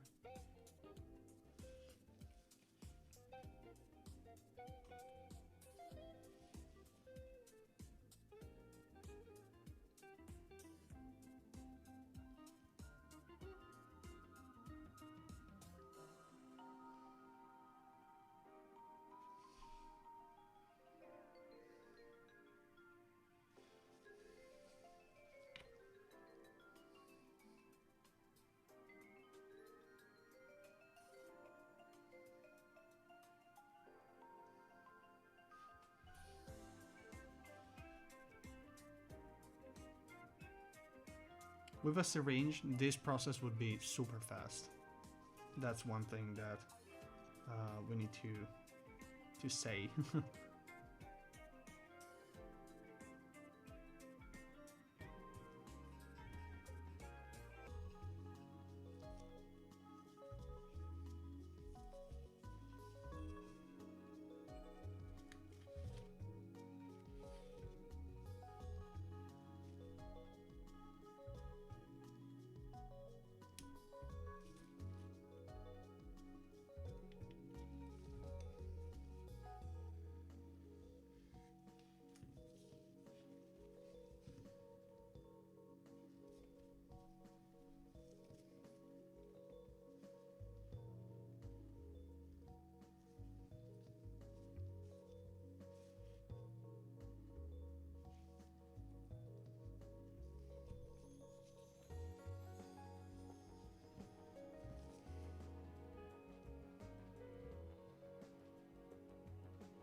only two left.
Hello there.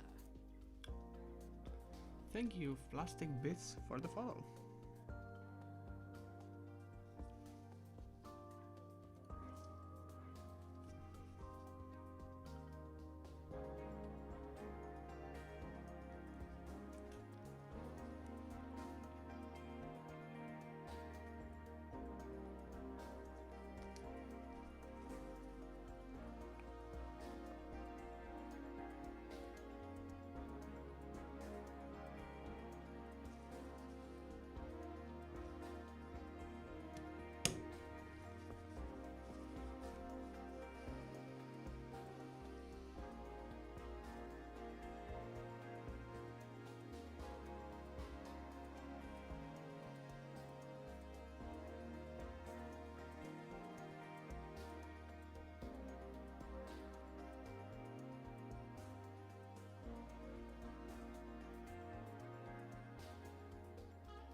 So the only reason why I do this cleanup process is simply because it's just faster to clean up rather than being hyper precise when lubing. It's just easier to do it that way. The amount of lube that you lose by not being super precise is very minimal. So there's not even an argument of like, oh, you're wasting a bazillion of lube. It's purely because it's just faster this way.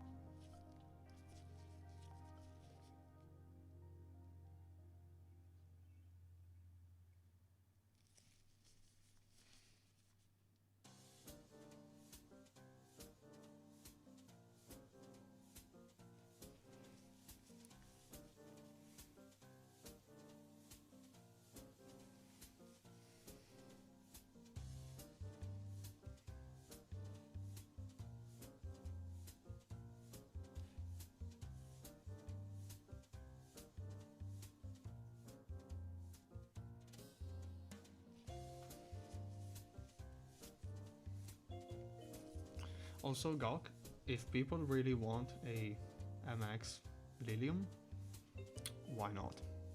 You know?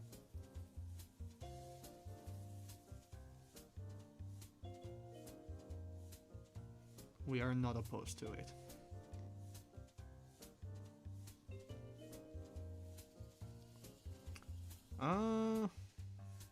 I think it's fine. Because if you design around OEM EC, everything else fits. Probably the only thing that I would check is the effective key height.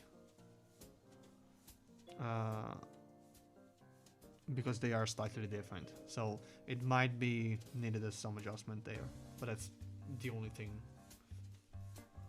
that I'm thinking.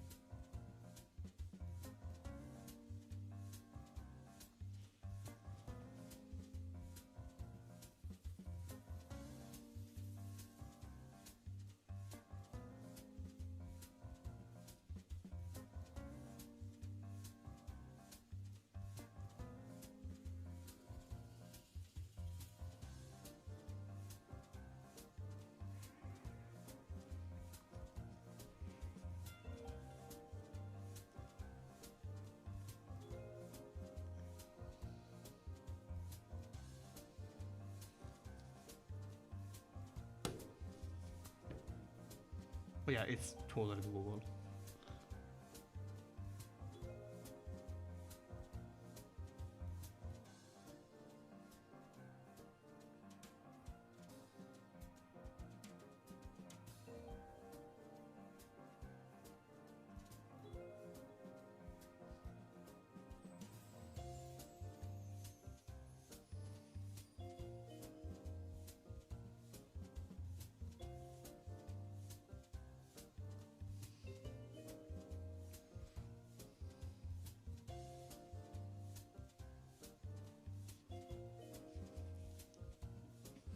Okay. Lube is done.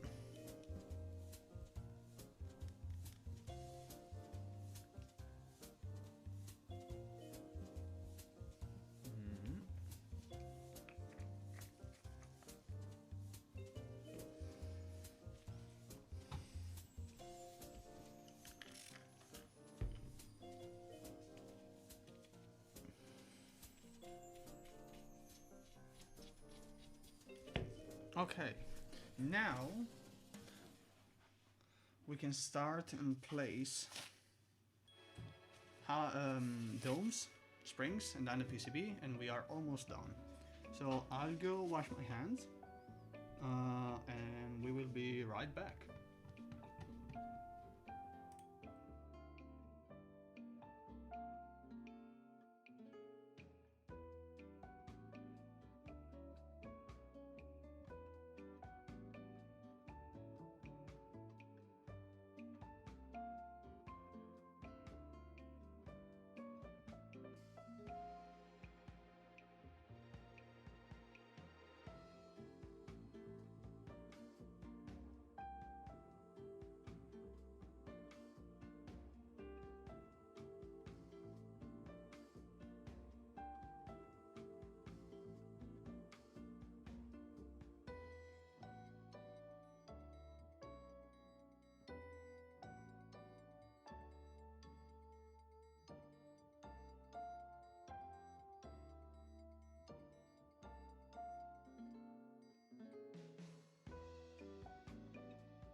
we are back.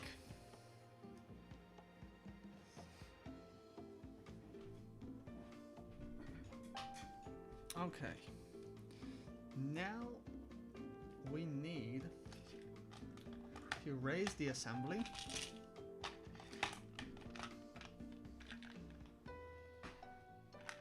so that we can put domes and springs.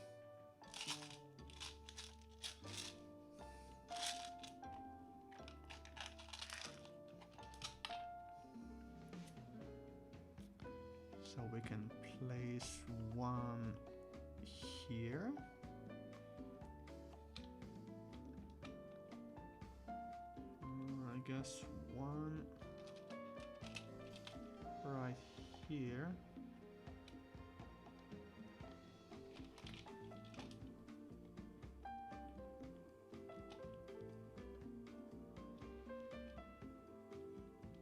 I really wanted to have this at the same position.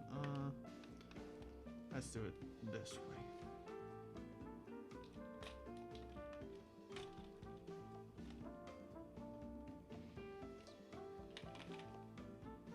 Yeah, this works.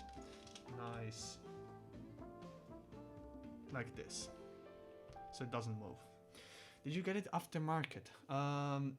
You mean the Dolice?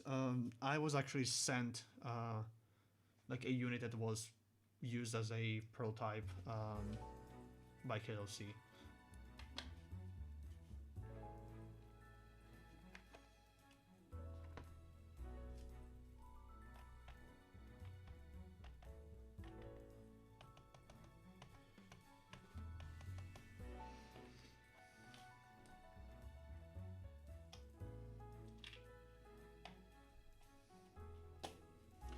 So, today we are gonna be using 55 gram because for the KLC domes, that's my personal preference. So we are just gonna lay down the domes at random for now, and then we're gonna be doing some alignment.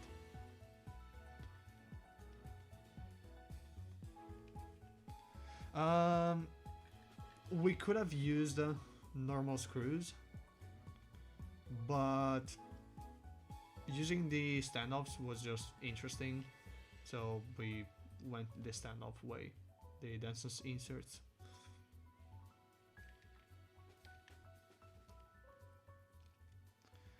It's more of a showcase of what the standoffs can be used for and how you can use them, you know.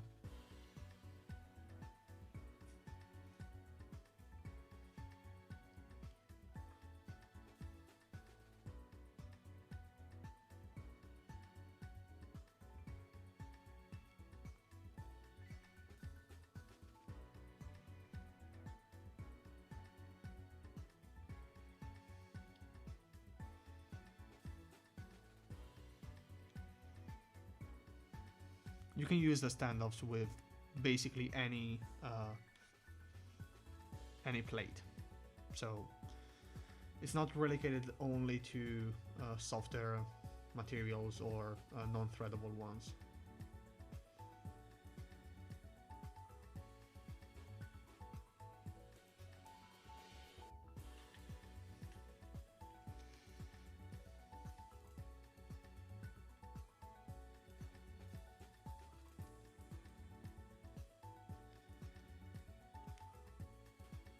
Yeah, with that one, I'm not sure which plate you had,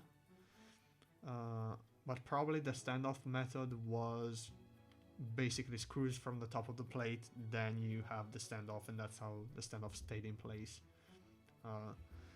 With this assembly, you have actually multiple ways of fixing the standoff in place. So the first one is like momentarily through tape, as I'm doing right now, or you could actually solder them on the plate if the plate is like a metal. You can spot weld it. You can also do some heat treatment. So So a way that I was thinking about doing standoffs a while back was simply having the holes be through holes, normal ones, and then you would basically heat treat the plate so that the holes would expand, place the inserts on a pre-made jig, and once the plate cools down, the friction of the material like expanding and contracting would basically just hold the standoffs.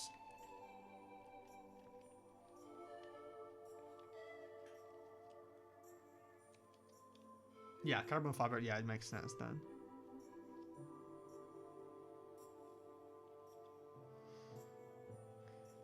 The issue, I mean, the issue with using the standoffs like this one is that you need something on the other side to hold it while you're doing all of these procedures that I'm doing right now. But the advantage is that you don't have anything sticking out of the plate. So you don't have to worry about anything hitting the bottom of the keycap, for example, which is what the standoff is for.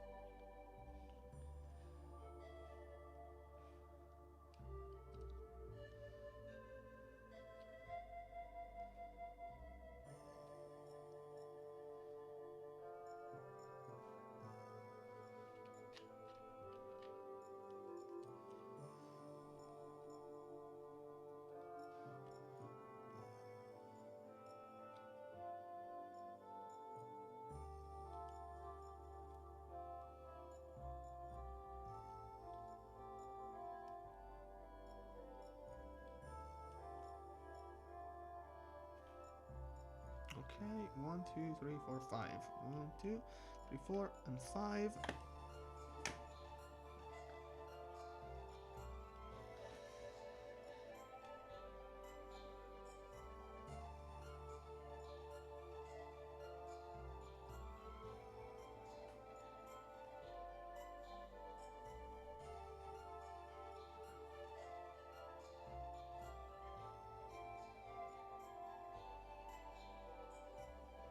Okay.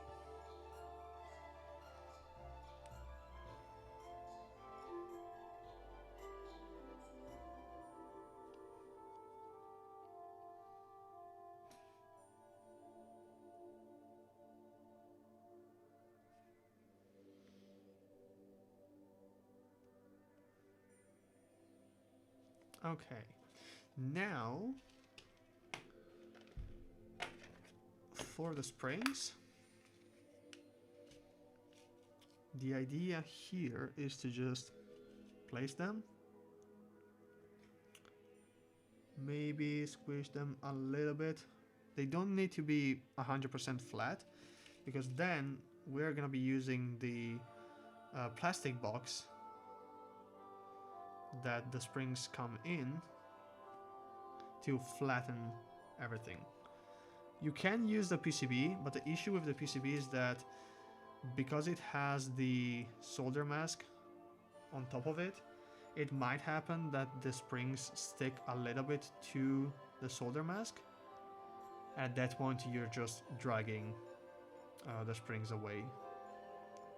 With plastic, there's no stickiness, or it's drastically reduced. So it's just easier that way. And we basically go over the entire assembly and we tap lightly so that the springs self-adjust to be flat.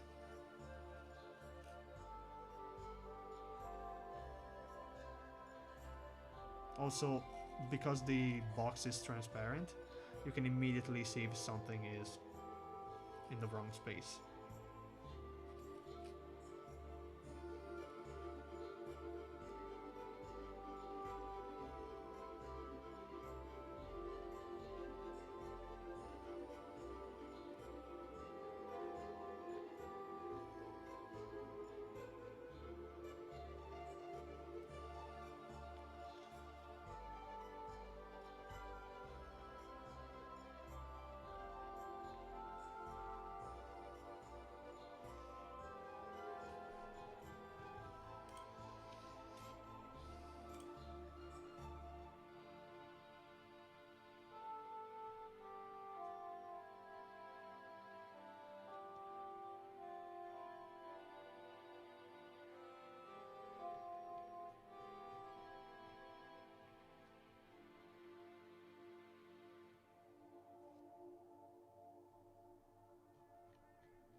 Uh, yeah. So unless you have like a 980C, uh, and like you want to replace the PCB because you want the additional features, or like it doesn't work anymore, it can totally work. Uh, it's one to one with the OEM PCB in terms of the size and all of that.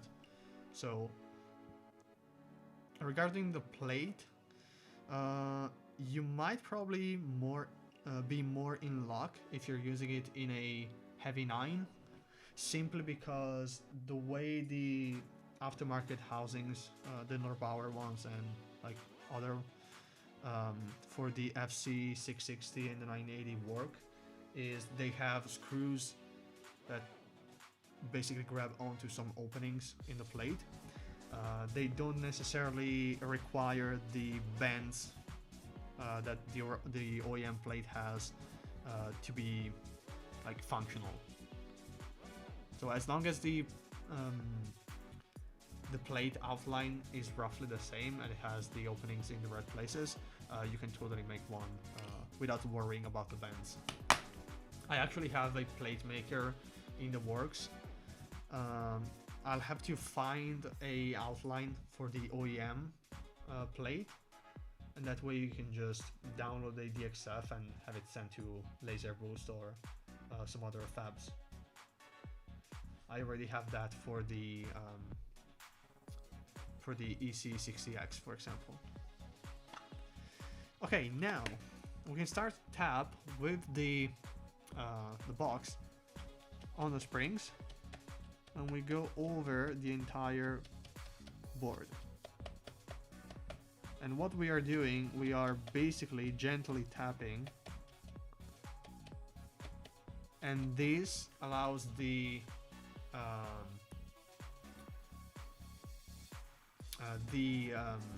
springs to basically just jiggle around and find their own resting position.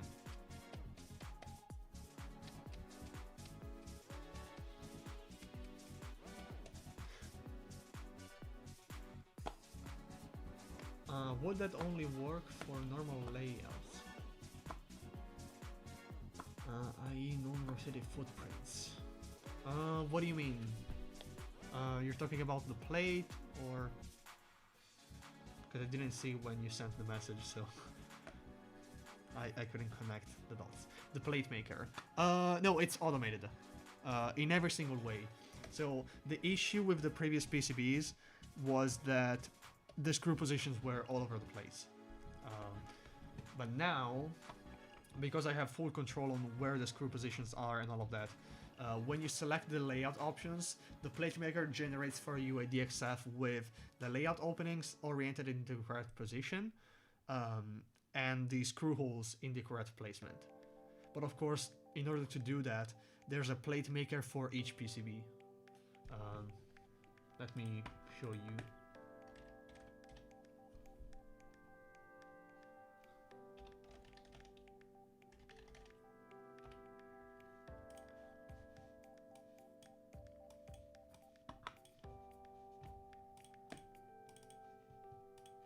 So here, for example, I've shown this in the previous stream, so if you want a more in-depth explanation on the options and all of that, you can go and watch the VOD for that. So let's say I want a like a Frog Mini plate. I want split backspace, unified left shift, HHKB, ISO bottom row, 7U Winky, hole type tapped, as in OEM style tapped holes, or denser sensors with this geometry.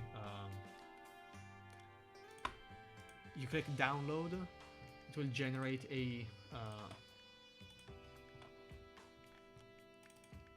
zip folder with a picture of how the hole looks, and then a DXF. The DXF is automatically generated with the layout options and the screw hole in their correct positions.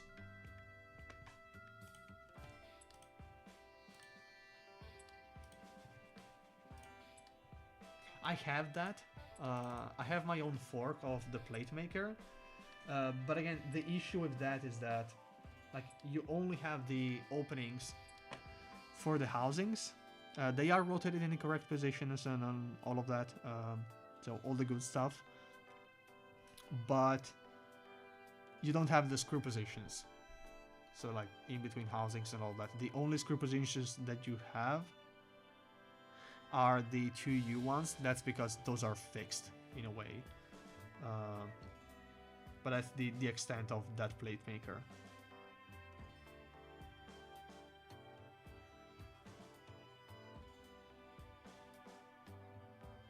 And again, the issue with EC is that you need to have the holes, and based on which layout you're selecting, not all the screws might be usable.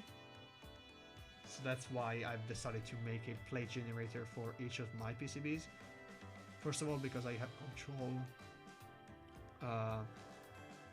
over like 100% no.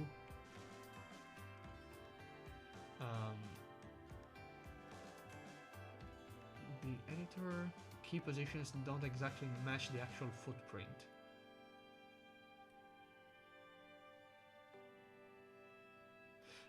No.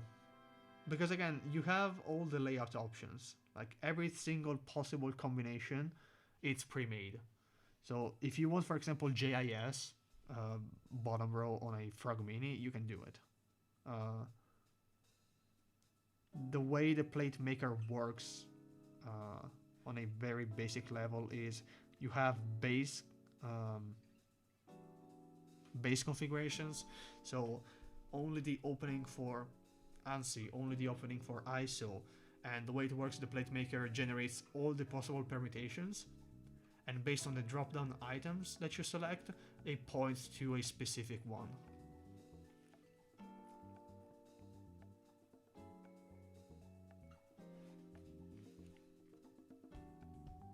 Also, the website is all static, so that's also why it's so fast.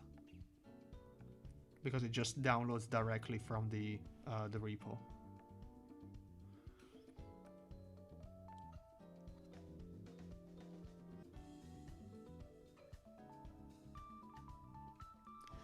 It's also faster to add new board support. For example, I've added the Dalco 959 recently. And the only change that was needed was get the plate outline, and that's it, because the internal stuff, all the layout support and all that, it's shared across every single one of them.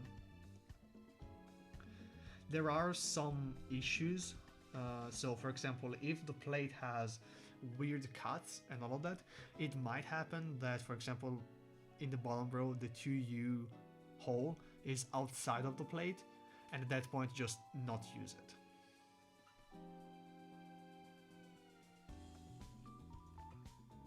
When you have the DXF, you can just delete that hole, and that's it.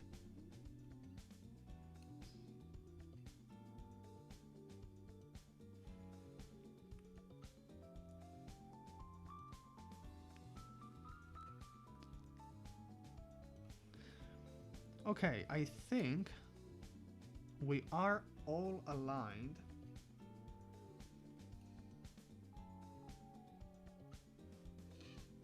And we can drop the PCB. So, the way it works, you try to align it as much as possible, drop it on the plate, domes and everything assembly, and then you start to screw in.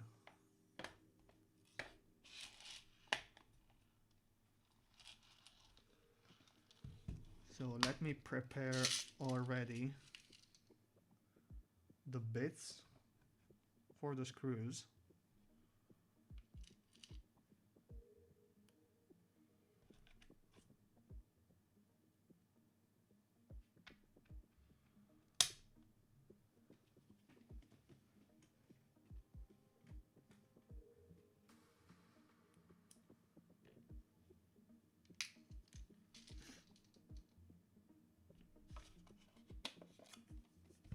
Okay.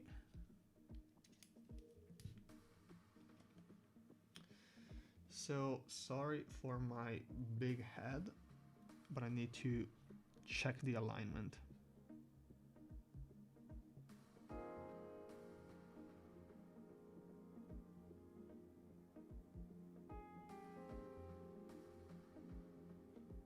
Okay, once it's there, you start to screw in, not all the way down,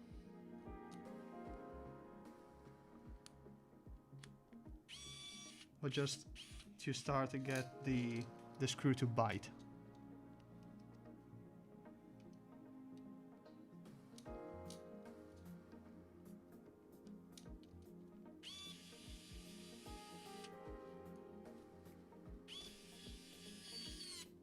Okay.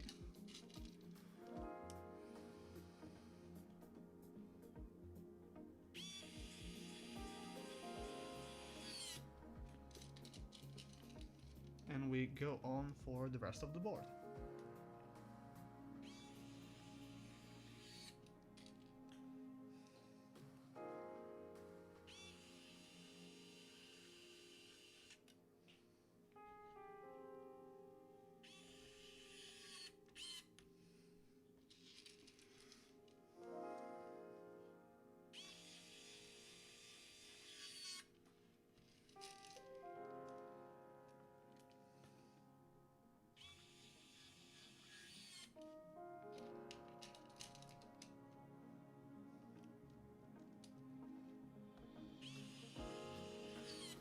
If you're using an electric screwdriver and you have like torque control, set it to the lowest like torque setting if you can, or like beware that not having the feeling of how much tension there's actually in the screw that you're tightening might cause issues, like with any type of build. So beware of that.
Yeah, we're taking it very slow.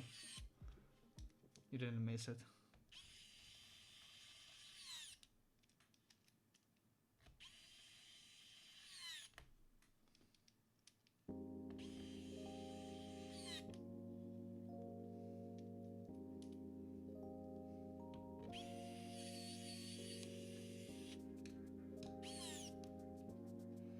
Mm.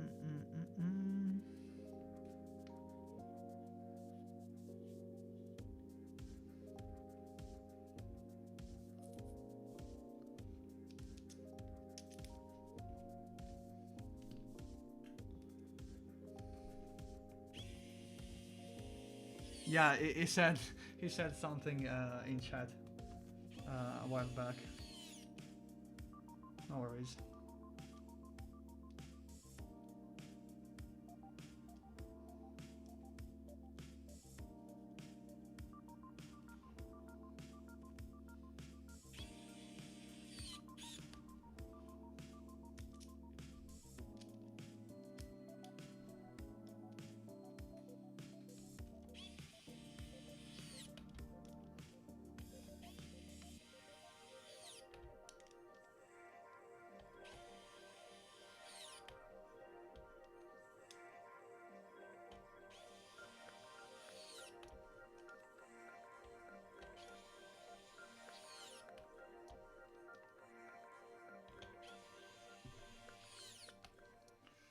Okay. Now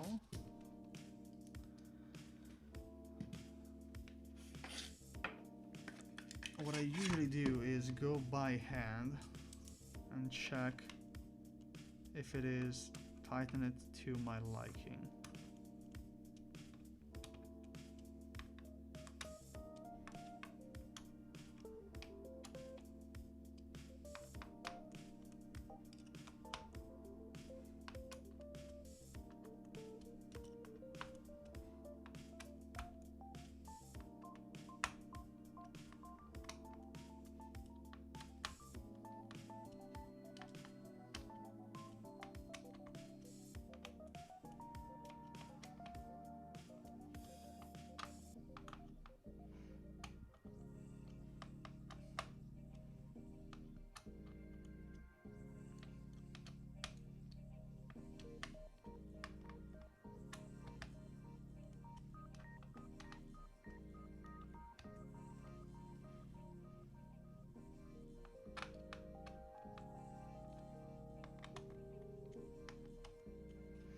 Okay. Looks good.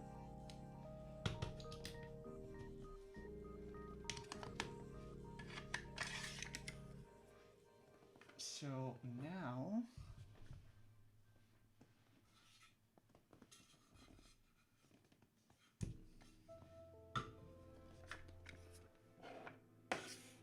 we can flip the assembly.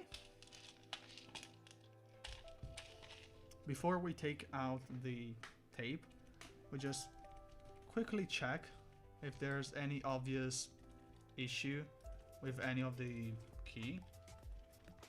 If they are weird to actuate, then it means that the dome is misaligned.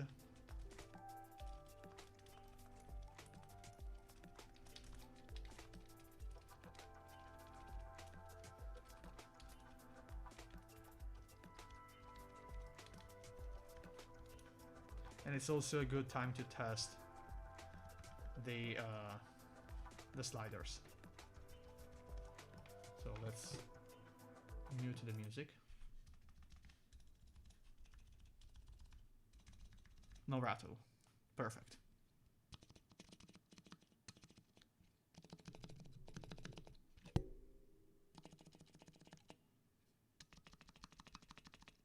Nice. Perfect. Yeah, stainless steel plate is not the final plate, so the finish is garbage. It was a prototype plate that the manu sent. Yeah, the VOD will be up for those of you that joined later or can't join. So.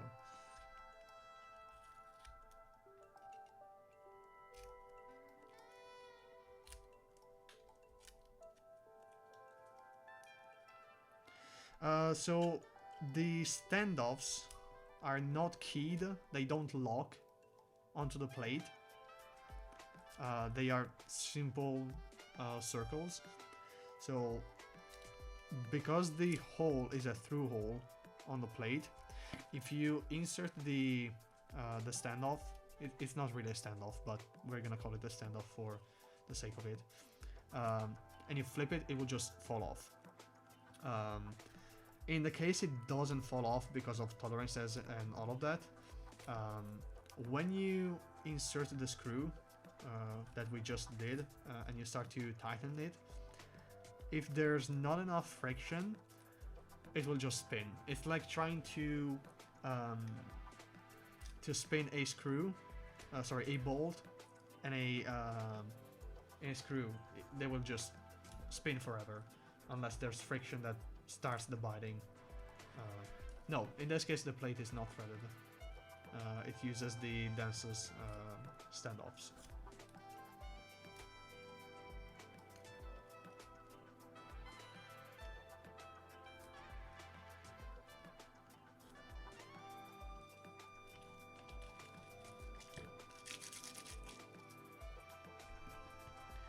Okay, let's clear up a little bit.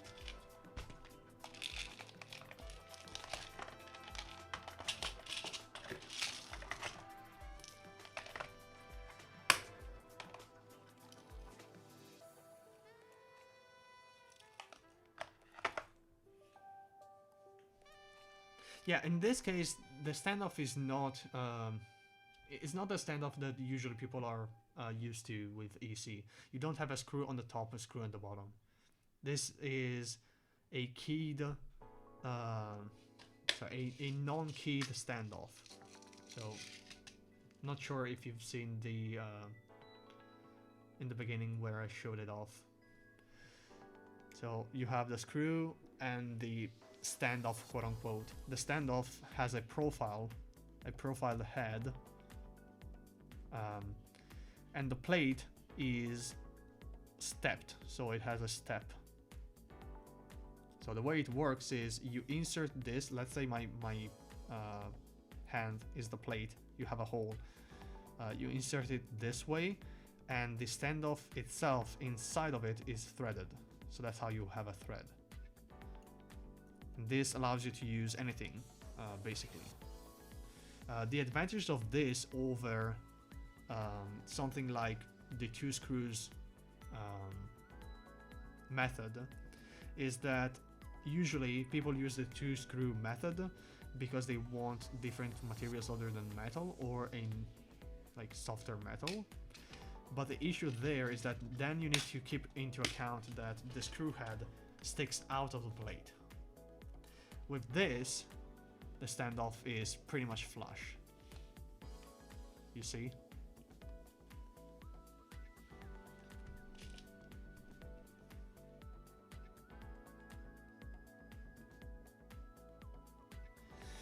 You can use something like Loctite or something else to have it permanent,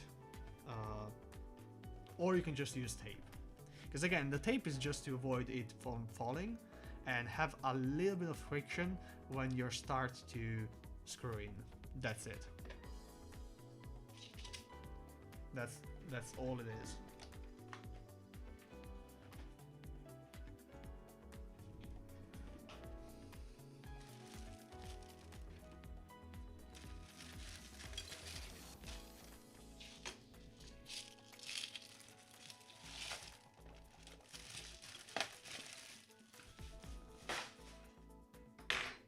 Okay, so let's move this. Let's clean a little bit. Let's take the case. So now we are gonna be putting in the daughterboard.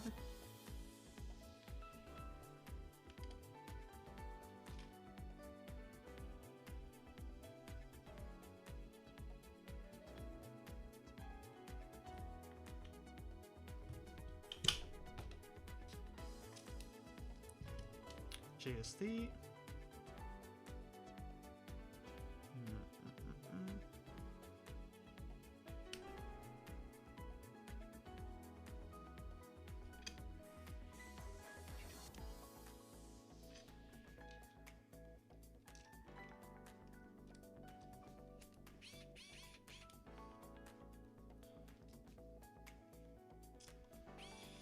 As usual, I always only put in 2 screws,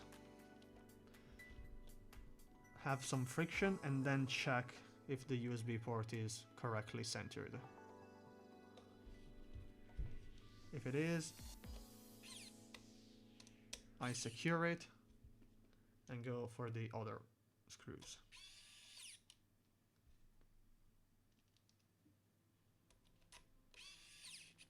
Okay, now we can start to, I think it, they have 2 JSTs. One is shorter than the other. I think I'm gonna use the shorter one.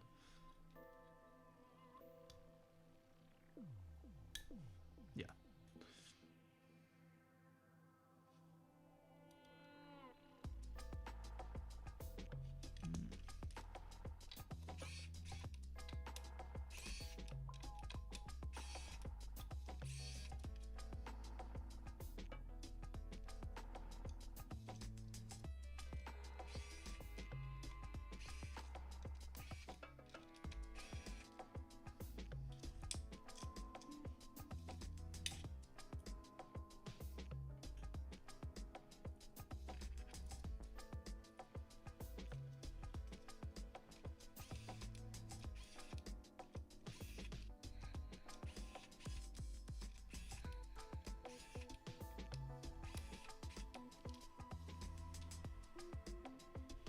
Okay.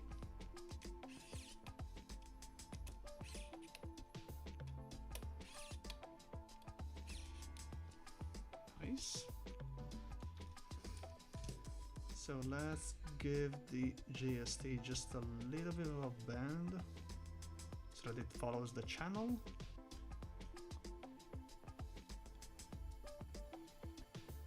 And now we can connect the JST. And we try to guide the JST cable into the channel while we drop the PCB in. Okay, if we flip the board, we should not see the JST. And yes, it's scuffed because it's a prototype.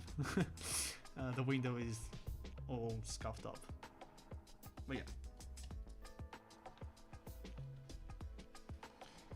We can now take the top case, drop it in place, okay, and screw everything back together with the case screws. So for this, do it in a precarious way.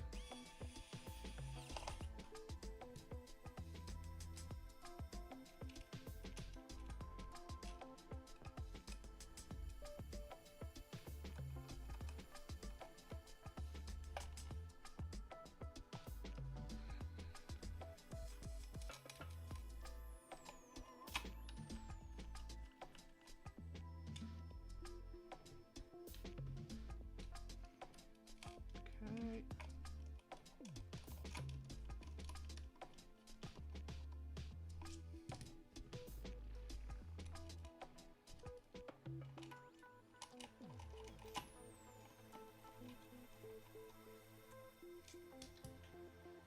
Let's flip it.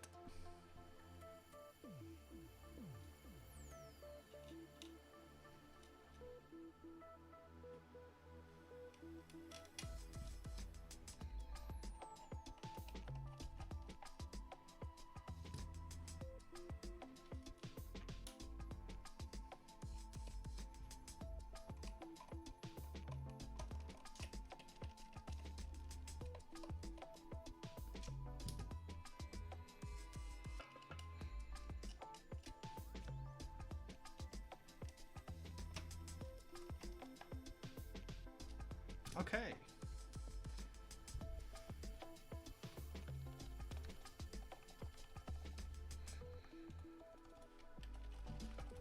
Nice. So for keycaps,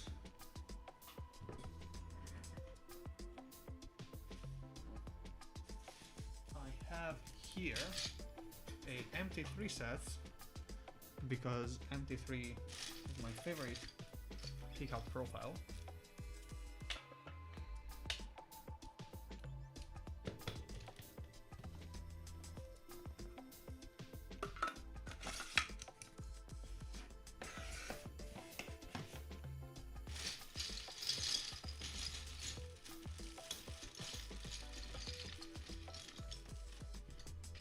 Go. And hopefully I've picked up all the correct keycaps that we need.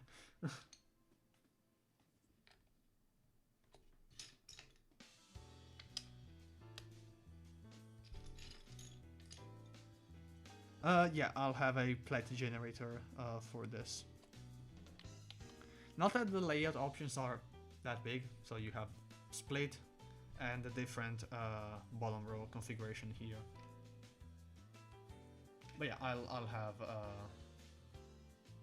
the split option. Actually, you also have full right shift, if I recall correctly.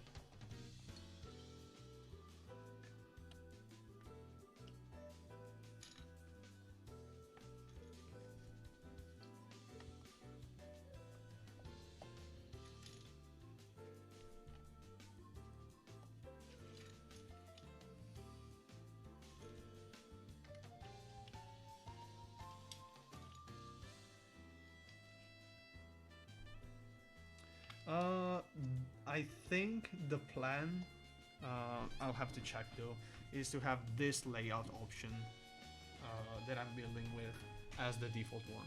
But again, there's gonna be an IC, I think this week. I gotta check.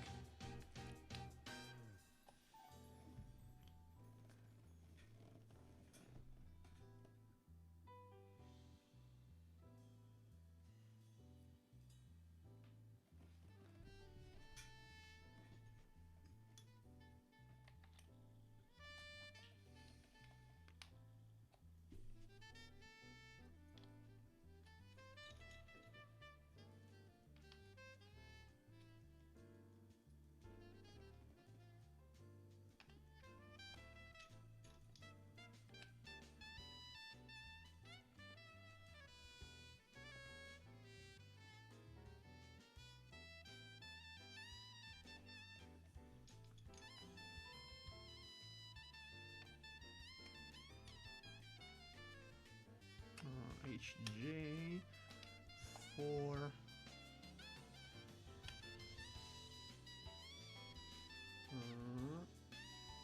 V is here 5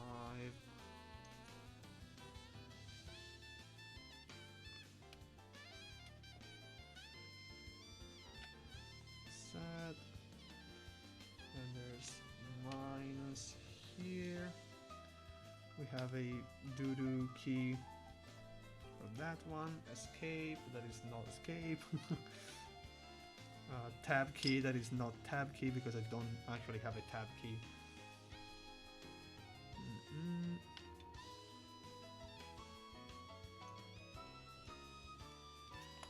7 JK I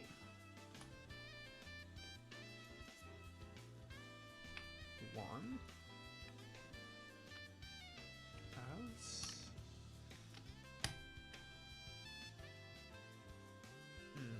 age, we have a 0, a plus. The build command, if it works, it will probably point to the wrong thing. So the keycap set, actually, I've pinged, either I pinged or I sent a DM to someone. Okay, so the alphas are MT3 Dev TTY Nihon. The mods are Dev TTY RGB. The space bars are from the MT3 Fairlane spacebar kit. And that's because the Fairlane is the one of the few that was actually still like available that you can buy.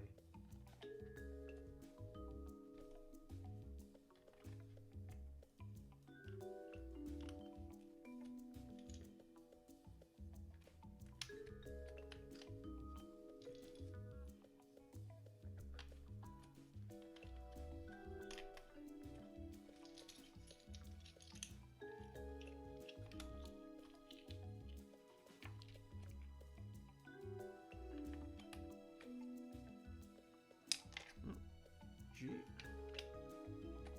W 9 C, and then I have some metal keycaps by ScamaWorks. Those are not mine. I would never give money to that dude. Yeah, Dr. ScamaWorks, which is currently in Shenzhen, instead of, I guess, doing its job, which was shipping customers boards and keycaps, and not trying to sue a certain person because of keycaps, thinking that keycaps are some kind of IP because they are MX stamped. Yeah, I don't know how that guy is still around. But yeah, build complete.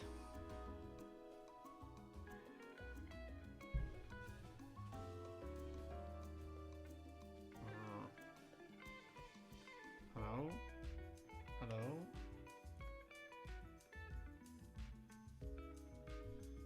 Can we focus? Kinda? Yeah, kinda. I'll take better pictures. Okay, let me prepare via and all of that.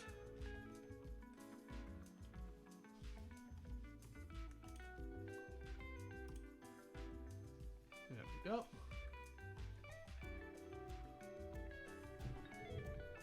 This one doesn't reach. Let's try with this one.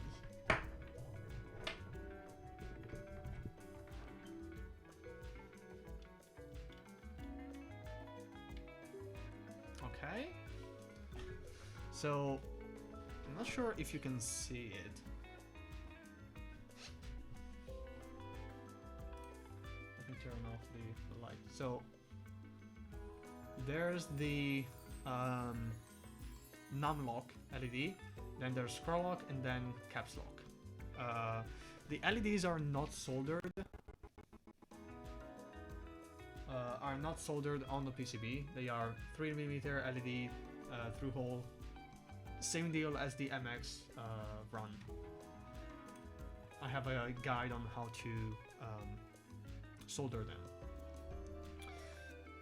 So let's go to VIA. Connect. Nice. Layout. Split backspace, no. Right shift HHKB. Left bar is 2.25. Okay.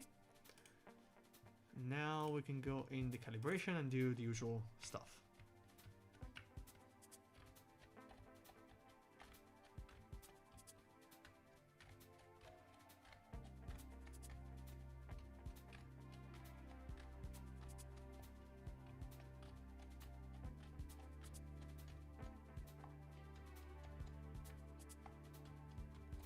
Okay.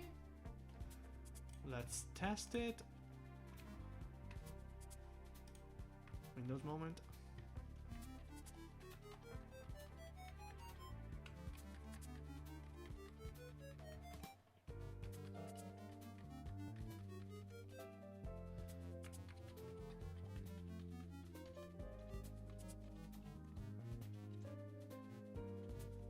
Okay, you can also see now the caps lock.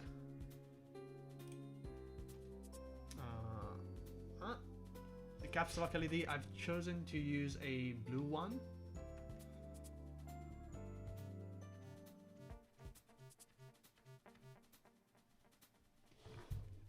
But of course, caps lock will be immediately remapped, as we all know.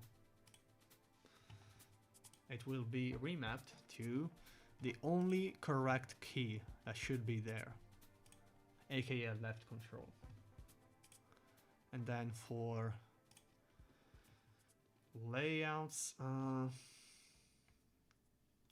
I guess I'll do actually layers MO2. This one will be transparent. Caps lock will be moved up just because I want HHKB style. For arrows, I'll leave this type of arrows. Yeah. And then I'll maybe put win here.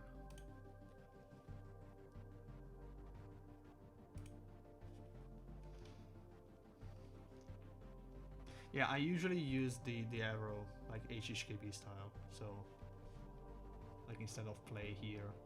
Actually, yeah, let's put it as usual, you know. So like home and end, I never use them. The only reason why they are there, it's simply because it's just easier that way. It's actually the default one for the original Dolice. So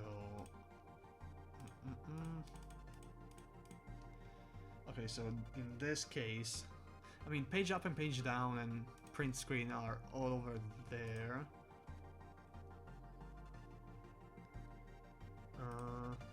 But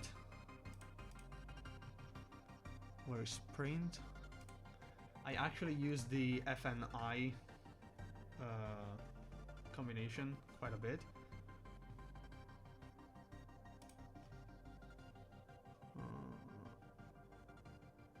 Up, left, right, down, and that's pretty much it. Yeah, it's slightly pushed out, so it will be like here usually. You can still use so the reason why I prefer the arrow keys in the HHKB is because I can use left and right index and middle finger for left and right and just move up and down. Usually up is middle finger and down is index, but as you said, with the Alice layout the FN is pushed out, so you are actually kind of forced to use index for everything if you want to do that way.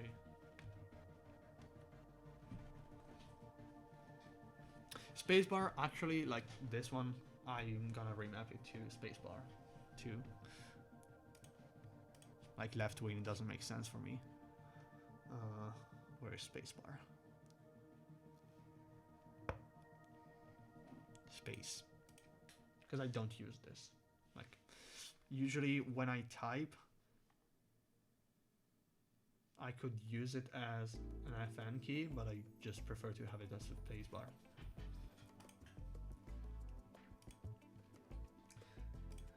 Okay, let's pause the music.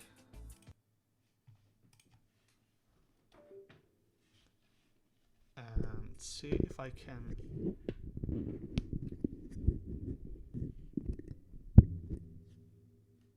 Okay. So shift.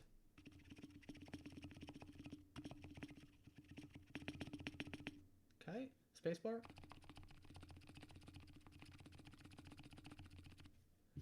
The other spacebar. A little bit of spring reverb. But other than that, quite good. Backspace. Okay, return. Not bad.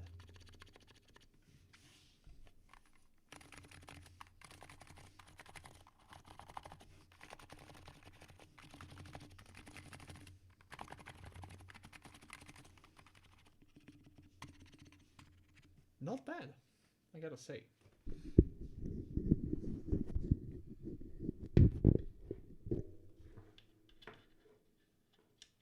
Yeah, 45. Silenced. So for the parts, KLC parts, everything.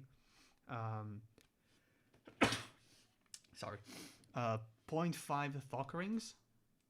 Lubed only on the 2Us. So shift, spacebar, return, backspace. That's it.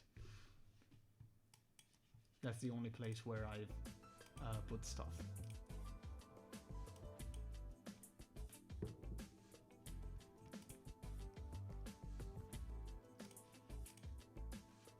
Yeah.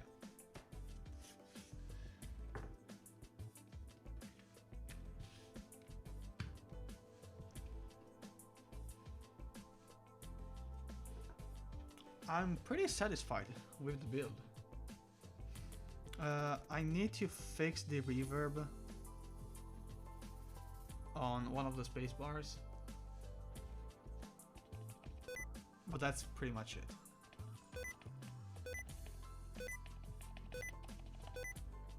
Yeah.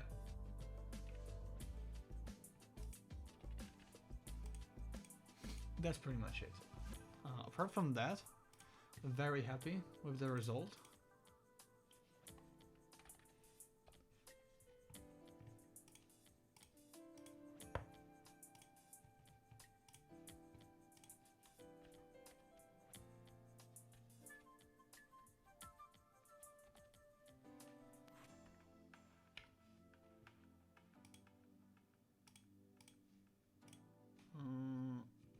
think I've put the print screen in the wrong key. Yeah, okay, fixed. Yeah, so this is the end of the build. Very happy how it turned out. Again, the plate will be with a better finish, sandblasted and all of that. So give that into account. It will use JST, no Molex shenanigans going on. And yeah, multi-layout, split backspace, unified HHKB right shift, 2U/2.25U.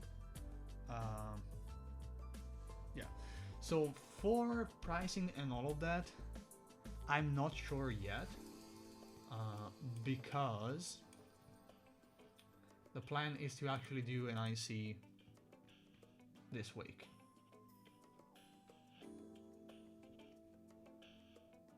Let me actually find the actual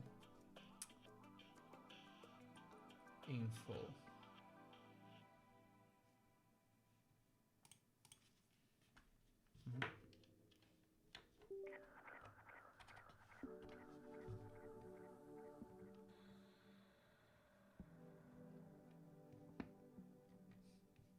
Or is this on the KLC channel?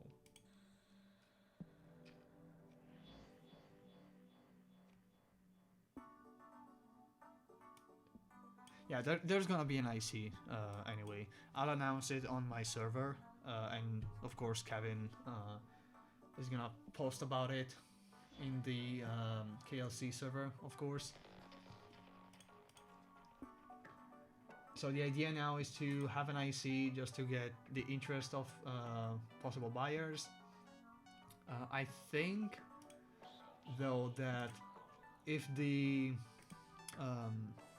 IC doesn't go through because of like low number and all of that, just because there are people that I know, like L and others that are interested, I'll just make a small run, like either privately.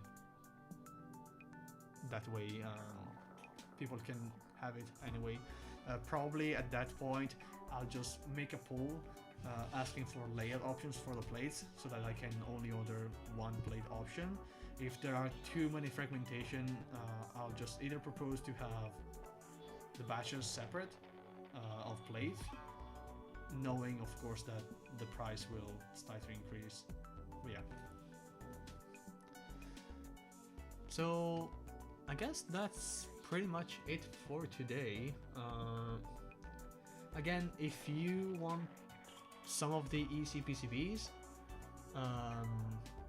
remember that tomorrow 1 PM Eastern time there's gonna be another drop from Canon Keys of the PCBs.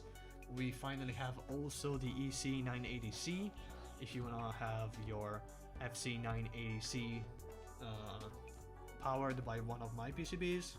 It has all the nice features, the indicators work, and they are fully customizable with RGB if you want to use it, or they can just be normal indicators. So yeah, I think probably the next stream that we're gonna be having is gonna be the Type K, if we can actually have it here before the Italian meetup. I leave, I think Friday. Let me check. Yeah, Friday next week. I leave because the meetup is on Saturday. So yeah, 1 week. Let's see if from Monday to Thursday DHL makes some magic stuff. Does that include the PCB for Frog Mini? So the EC60X is now fully completed. I'm starting production, so in this current drop there's not gonna be the EC60X, unfortunately, because of timelines and like revisions that I had to make to be sure that it was 100% ready for production. I wasn't confident in either having it already produced and then patch the issues in firmware, nor having the normal restock delayed even more. But that will come through Canon Keys as well and other vendors. For the EC60X, I'll have a Notion page, as already mentioned, with a bunch of boards that I've tested personally, other that I have step models of, and like what are the steps that you need to do to have it work, basically. Alright, if there are no other questions, like things that you guys are interested to check out, I guess we can maybe check if someone is doing keyboards and rate them. Keyboards.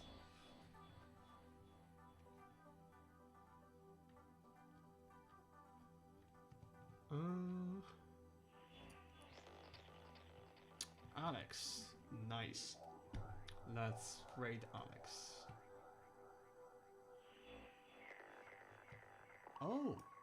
Why is the search function on Twitch so ass? The only one that I see is Alex. For some reason.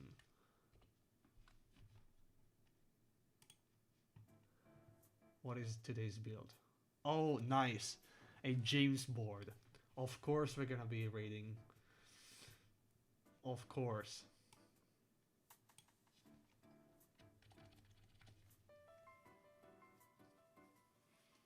Yeah, it will always be as. Like, as usual. Pangea is ball, yeah. And the Reverie is the board from James, AKB James. Yeah, I guess. Yeah, we'll raid Cape Noob. Why not? We're gonna be doing a bit of shitting for James. Oh, it's followers only. Yeah, whatever. Okay, so raid message. Let's see if it works. Raid message. Does it work? Of course it doesn't. Does time work? No. That means that the stream bot is off.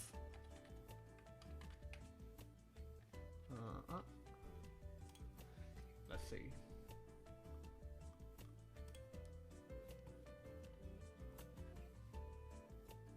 Yeah, whatever. Okay, so raid / raid. Yes.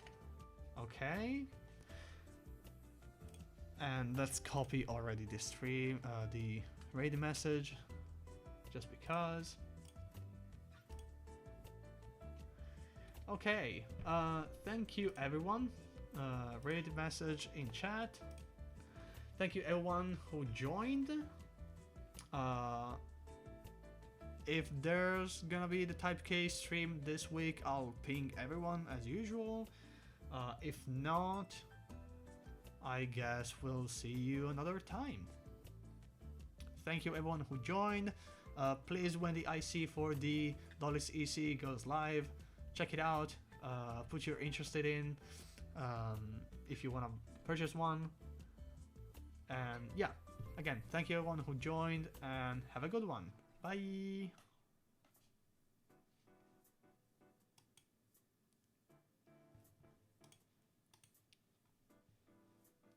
Good job, Canon Keys. Dang.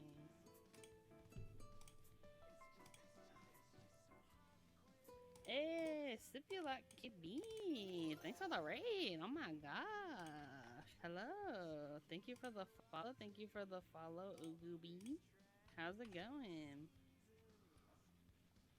We're just getting started streaming. What were you up to? You do the PCBs, right? I think you do PCBs. Do you have a second to hear about the good word of EC and the Church of Rubber Fuck? I do actually. Give us the good word, you know? But yeah, I hope your stream was good. We're just kind of looking at this is a nice PVT Tamagotchi. I don't know if you've seen it already, but yeah, we're just kind of checking out the caps because it's been a while since I've had like a nice PVT set, and they've really made a lot of changes. Hi, Shiloh Kudis. Oh, Dolice, nice. Yeah, this year I started to kind of like get into more rubber dome stuff, but I am so baby at all of that. I don't understand it. I'm just trying my best, to be honest. But yeah, the set came out really nice. We were just talking about the like it has a lot of compatibility. If you look at the base kit, it's thick. And the kitting is different between like so this is like the base kit for the like if you buy it just the base. They have a separate base kit for like if you buy the keyboard. But yeah, this thing is thick. Hey, what's up, Thrashin' Tony? Okay, let me put this. Trying not to like spill keycaps, everyone.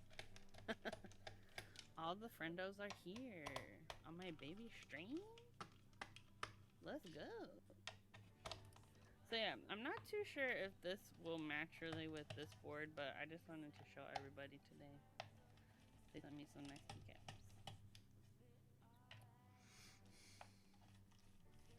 Oh yeah.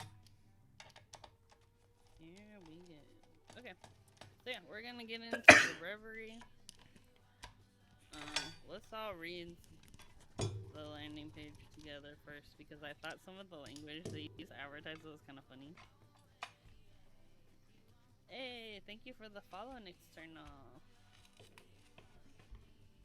Go. I have a skill issue.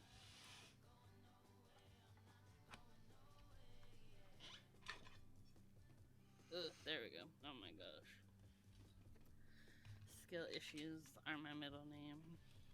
Oh, and then also I was gonna show some things I got. I ordered some stuff from Divinity because I wanted some more stabs. I got these ones. And then I got a bunch of switches that we're gonna use today. I thought it was kind of funny they packed their switches in packs of 18. So it felt weird ordering them. Because I was like, I need 1,000,000 switches. Really like the Tamagotchi Death Mat. Ooh, I haven't seen that one. Let's look at it. Why'd you have to tell me about the Death Mat? It's so cute. Excuse me, you're joking. Hello? What? I'm gonna spend monies again. They're too cute. This is the perfect type of dust mat in my opinion because it's so busy that if you spill something, you probably won't see it as long as it's not like a really dark color. Oh, this one's cute too. Oh man, I'm being influenced. Stitch Customs, you're influencing me. Hey, what's up, Kim? Hello. Let me do some of this.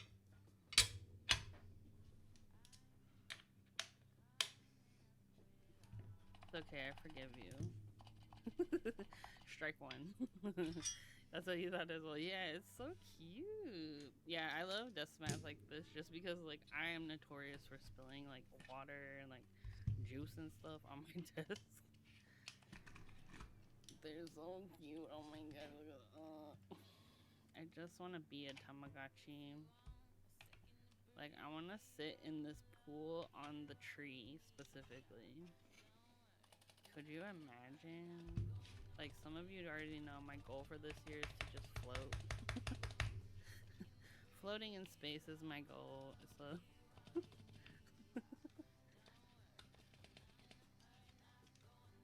it's so funny.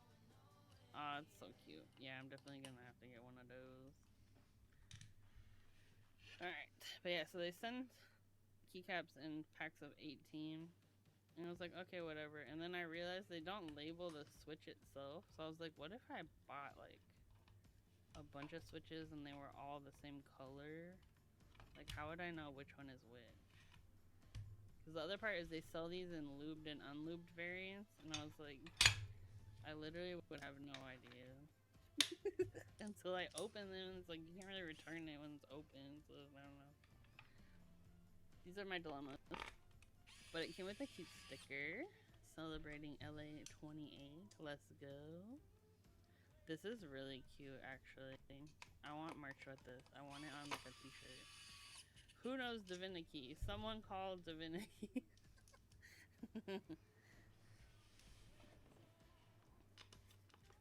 And then this.